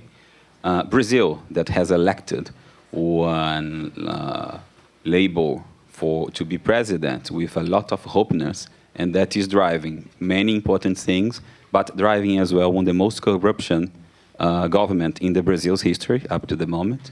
And Argentina, that is on the border to elect the first lady as the president in a kind of things that is used to be not so good for democracy anyway. Instead of you have a circulation, you have dynasties become in Latin America. What's your view for this specific and the impact for the progress of Latin America democracy? Are we taking Erica? Okay. We taking a couple before? Okay, you want to take more questions? Yeah. Sure, okay, fine. Please. Sí, Marta, ¿en español? Yes, you can. Yes. No, in English, okay. You mentioned at the end of your presentation about this idea of gaining social and economic independence now, and democracy as a tool for that. My question is, do you think that that will come with our own Latin American leaders, with Latin American recipes to do that? Or are we going to continue, in a way, importing recipes in order to achieve our own social and economic independence? My question relates to the cultural gap that we have between some societies like this and ours in regarding the personal project of life, how to come out of poverty. So in a way, how do we get to that point of achieving social and economic independence through democracy if we have mainly elites that are formed mainly in a context of a different way of approaching poverty? You want to take one more? You want to? Okay. One more question, and then, please.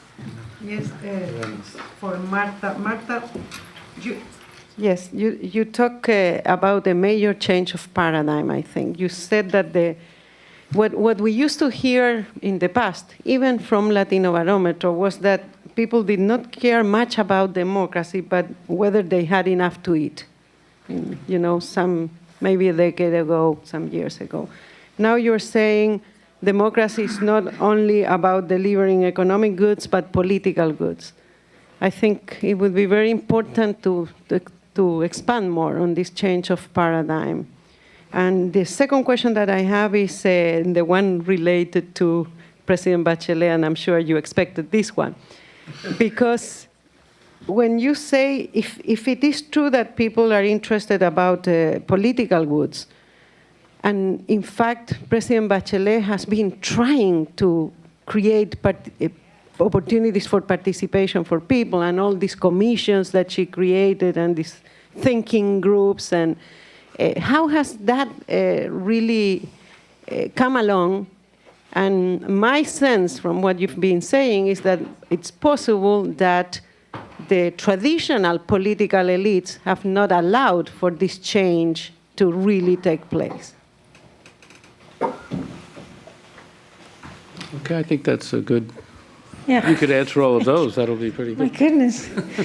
Well, first of all, I have to remind you that I only produce the data, okay? I'm not sort of a wisdom box, you know. Probably if I were, I wouldn't be sitting here, but anyway. Let me start with Venezuela. I think that, and then I can answer the question on political goods simultaneously. Exclusion has two components. Exclusion has a dignity component and has an economic component. And I think if you follow Venezuelan politics until the 70s or the 80s, you would understand, and if you've ever been up in the hills near Caracas, you would understand that there were two countries. And these two countries have been, or maybe there was a cambio de tortilla. How would you say that in English? I don't know. You know, you go to the other side of the... Flip it. Chavez has interpreted the second part of the Venezuelan people who were not part of society before him. And this is possible due to the level of political exclusion that was given by the previous elite. So he's only a consequence of, the country's own history. This is why I say there is no genetic defect in the Venezuelan people. They had a choice, and they took that choice. It was probably not the best choice, but it was better than the one they had before. So I think this is the edge of the cliff where people choose something that is better than before. And this is the same case as Lula. Very few people believed that he was going to be reelected because of the scandal of his own party. But yet, he had been the first president in Brazil to have delivered political goods in the size of the political goods he delivered in his first term. So again, people are choosing, and this is what I said, people are choosing from the options that they have before them. They're not choosing from an ideal type. They're choosing from the options. And if the two political leaders that are running are equally corrupt or believed to be equally corrupt, then corruption doesn't play any role. Although it does play a role in how much we, or people in Brazil, support democracy. So it is about that choice that was made by the Brazilians in choosing between two people that were, for them, equally corrupt or equivalently corrupt, and therefore they were not choosing about corruption, they were choosing about something else. And they chose political goods. They chose political goods in the case of Morales, in the case of Correa, in the case of Lula, in the case of Chavez, in the case of Fujimori 20 years ago. It wasn't any different in the first election of Fujimori. Argentina is a completely different case. Argentina is an exception within Latin America. The more economic crisis you have in Argentina, the more democratic that people become. It's fantastic PhD thesis for anybody who wants to write it. It goes the other way around. It doesn't work like normal people. They work in a special way. And certainly the problem in Argentina is that after Perón, there are no political parties. There's simply Perón. Peronism is Peronism. And this is the paradigm that works in Argentina, and she's repeating this savior paradigm, and she has no competition. So she will be elected. We're all observing, quite amazed at this non-campaign. She's a capable politician. I don't know if you've seen her, but she is there because she's the woman of, she's married to Kirchner. And this is, of course, not understandable for any industrialized democracy, how this can work. But it is also an indicator of the lack of elites. In 1999, an important part of the Argentinian population said que se vayan todos when they kicked out de la Rúa. Everybody must go. Okay? Was it 2001? Okay, I'm sorry. So, que se vayan todos. So this is the result of que se vayan todos. Where are the new elites? I said at the beginning, this is all about elites. Why have these people been elected? Because there's nobody else. So it is about finding the right elites. And Latin America is looking for a renovation of elites that are able to represent the whole of the populations and not a part of it.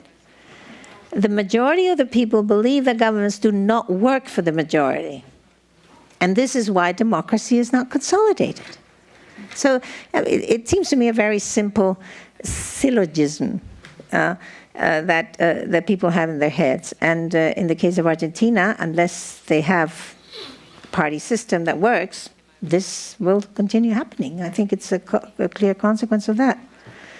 Now, social and economic independence, recipes.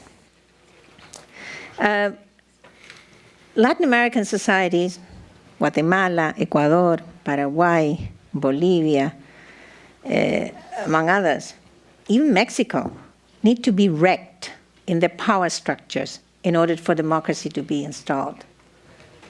Power is in the hands of, Eric said that the economic wealth was in the power of few, but power is in the power of even fewer people.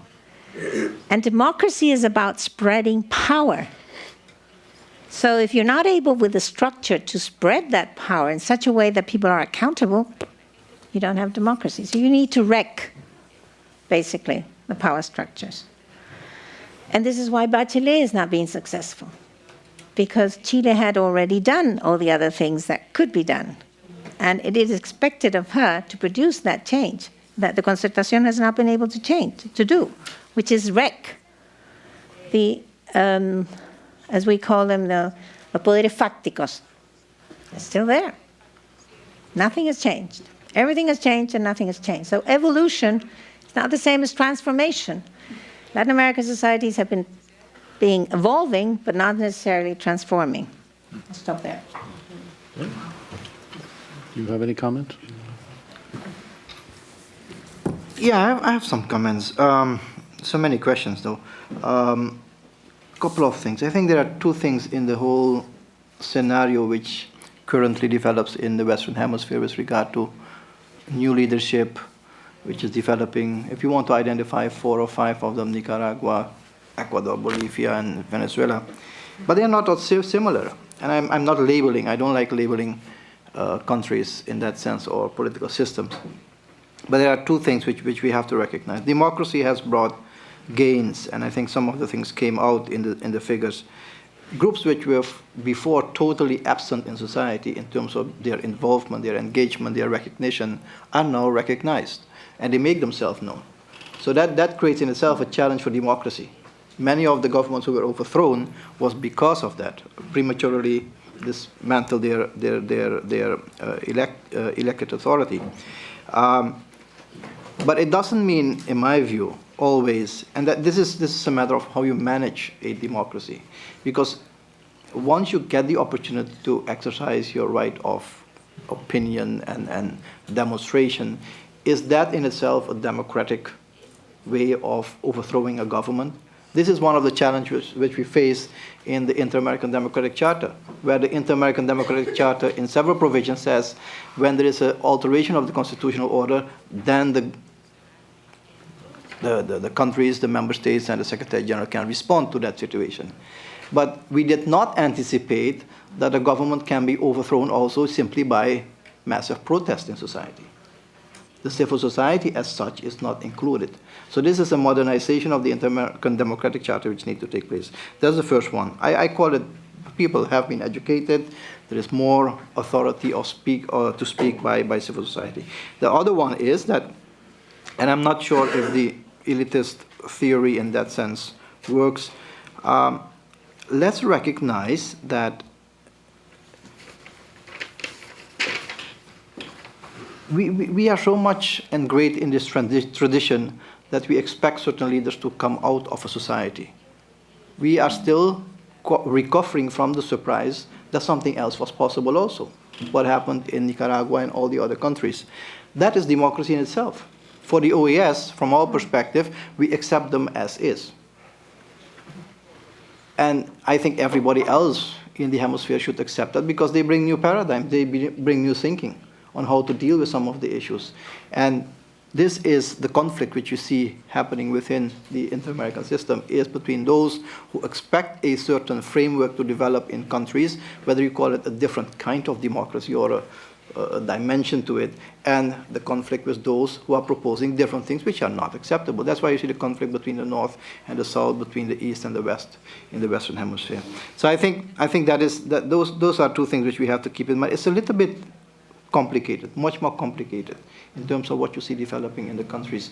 And I must agree that we don't know where this goes, but I think one of the questions which was raised about whether Americas exist or a Western Hemisphere, there was never an objective in the Western Hemisphere ever, I believe. Maybe Simon Bolivar had it a long time ago, for a political institution to be built within the Western Hemisphere.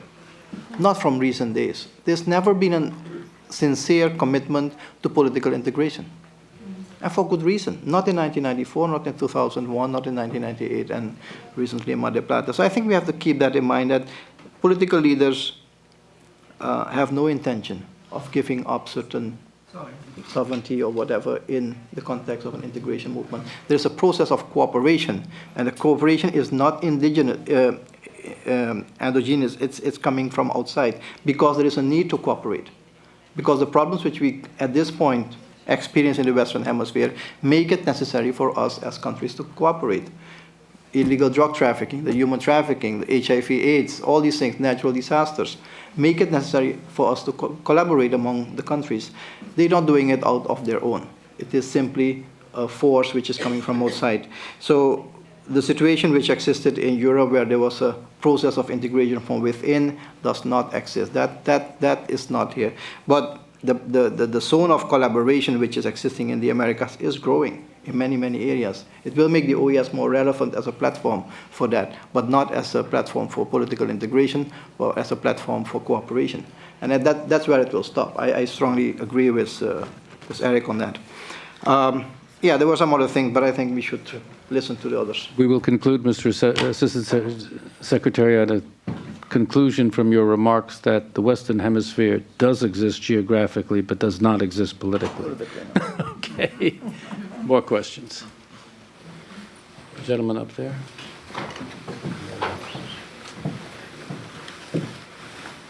Marta, Latin American countries suffer a problem that is crime and violence.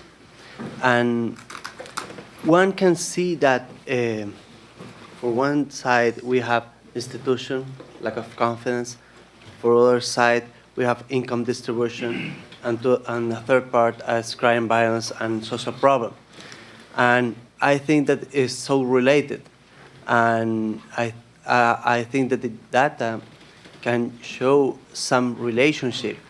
The question is, do you think that crime violence is cause or effect of one of this lack of trust? Because if I see that there's a crime balance in our society, a lack of confidence in institution, and a lack of trust with the other people of the society, or is an effect of the other on the other side. I know that it's only data, but one expect that a statistic answers sometimes a question that one cannot answer.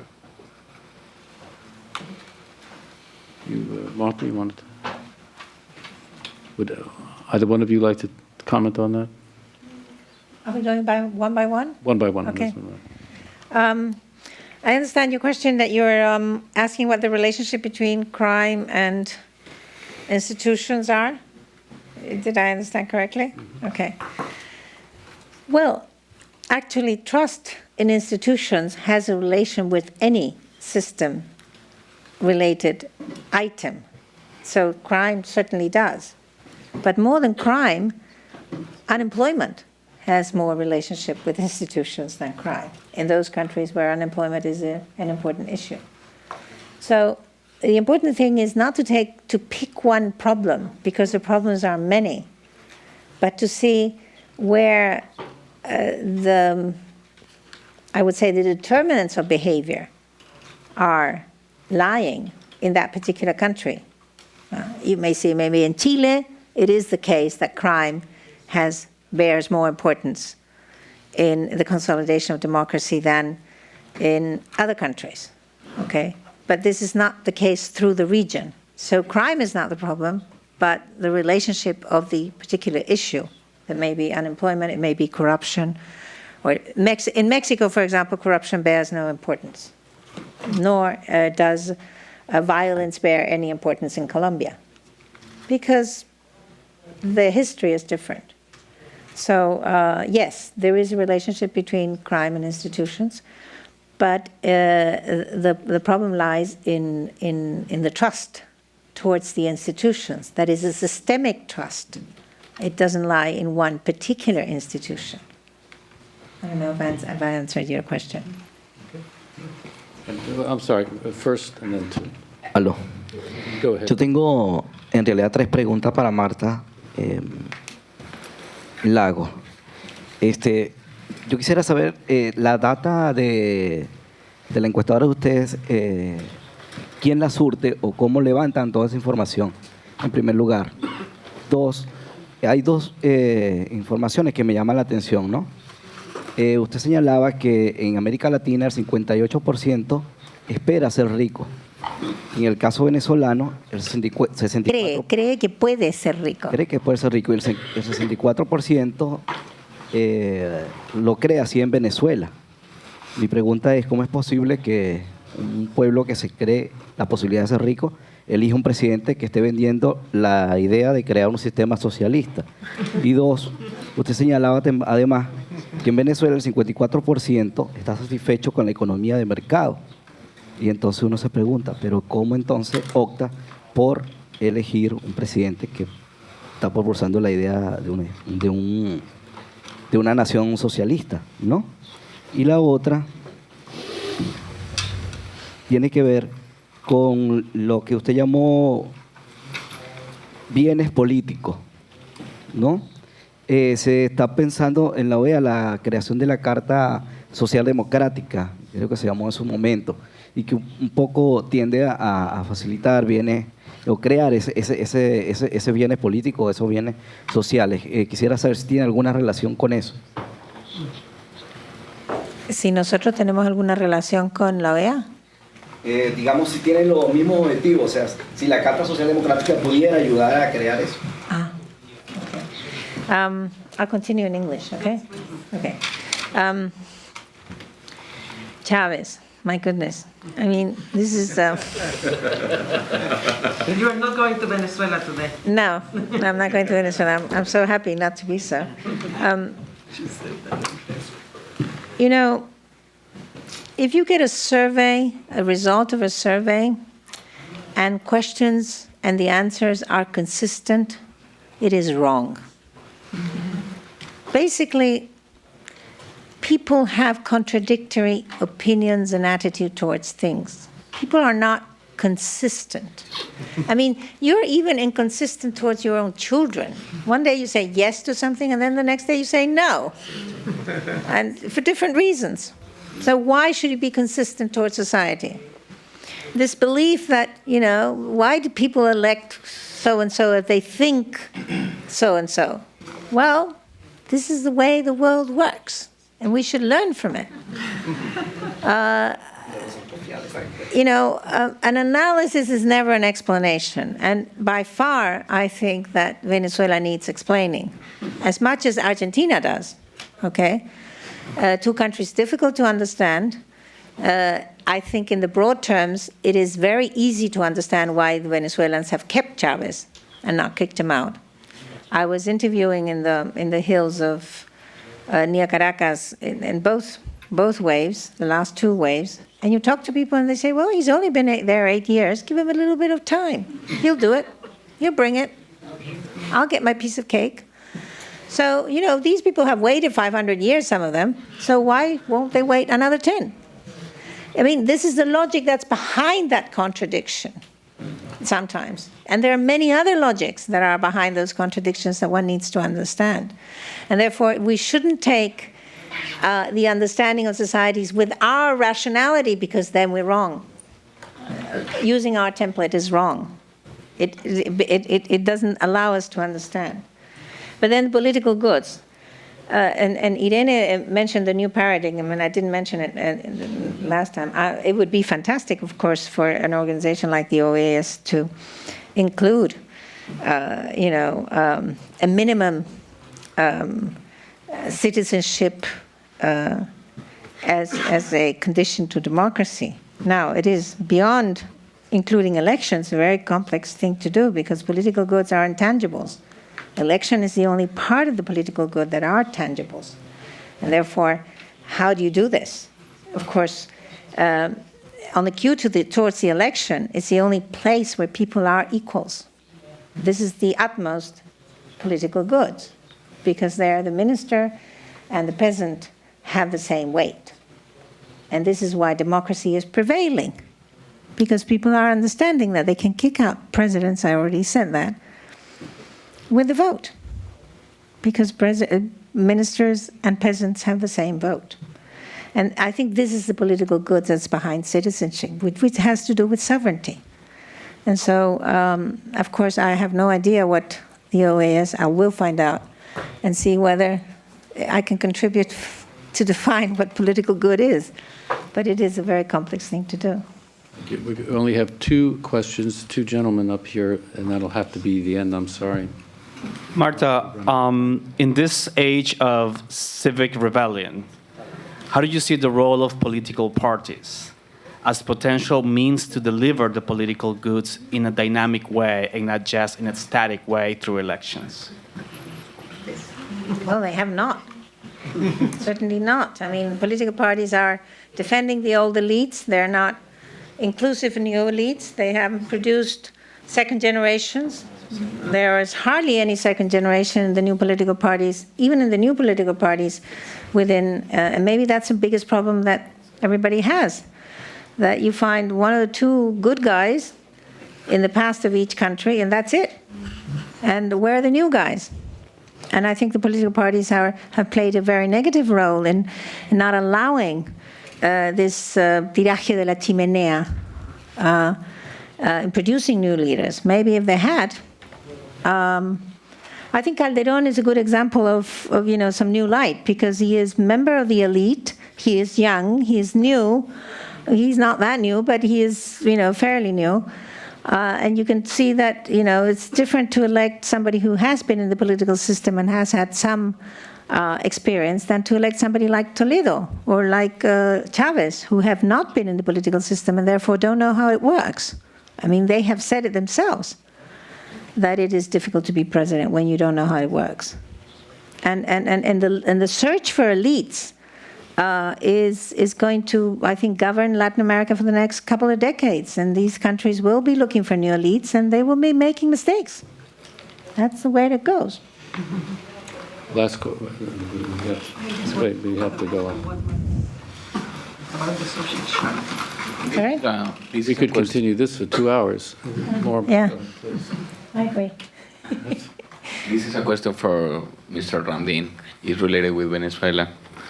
And from your own perspective, how effective has the OAS response to the restrictions imposed by President Chavez to the population in terms of the free press, free mobilization, and everything? How effective has OAS in that situation? Not what has OAS done, but how well has it done? Asking me how well I have done. Oh, this is quite a difficult. Yes, to catch a plane. No, I think, thanks, Magdalena, thank you very much. I have to catch a plane. No, I think in all seriousness. You're on the internet, by the way. So the world is listening to you. And you know, I'm known for just saying what I think I should say. The OAS has always stood for total free and unintimidated freedom of press. And I think Secretary General Insulza from the beginning has stated that clearly. So there is no doubt about that. Whatever happens in terms of violations of freedom of press, the general fundamental rights, the OAS responds to that through its own mechanisms. One, the political mechanism of an expression by the Secretary General, which we have supported strongly on many occasions, but also through the more specialized responses which we have from the Special Rapporteur on the freedom of expression, the Inter-American Human Rights Commission have all responded to that. Now, how effective is that? That's maybe the question. How much value it has in Venezuela itself? That's a difficult one because, we have spoken so much about so many issues, and the fundamental issue is how do you make change work? How do you make things become better? And there is always this question about reality and perception. And some of the things which Marta was measuring is a combination of both. It's perception often, and perception becomes reality and sometimes even more important. So in this case, how do you effectuate change based on our own, let's say, authority to be able to say something about something which we find should not happen in a country? It's very difficult because the main way the OAS operates is it is a government-driven institution. It is the governments who are members, the member states drive the organization. So when something happens in a country, we need some kind of invitation, some kind of request from the government to be able to respond to situations. We do not have instruments because the 34 countries around the table would not give that mandate to the OAS. We have limited capacity in that sense. And when Secretary General Insulza speaks about expanding the mandate so that he can be much more proactive in responding to situations, that is still in discussion. That's a very political sensitive issue at this point in time. The expansion of the authority of the Secretary General or the leadership of the OAS to be able to respond to situations specifically like that. So within the context of all what was possible, we have done every single thing. The Secretary General was not referred to very nicely since then by the leaders of Venezuela, but you had to accept that. So I'm sure that there is some effect, but I'm not myself very pleased with the amount of effect it had in Venezuela. I think there is a recognition that those principles should be followed, but again, it strongly depends on how much we can do, and this is all what we can do at this point in time. I don't want to qualify it whether it had effect or not at this point. Thank you very much. Unfortunately, I have to close the discussion where we've run out of time. I want to first applaud our presenters for their excellent presentation. Secondly, I would like to applaud you in the audience and the participants of the Americas Project for your probing questions and your involvement in this program. Thank you all very much.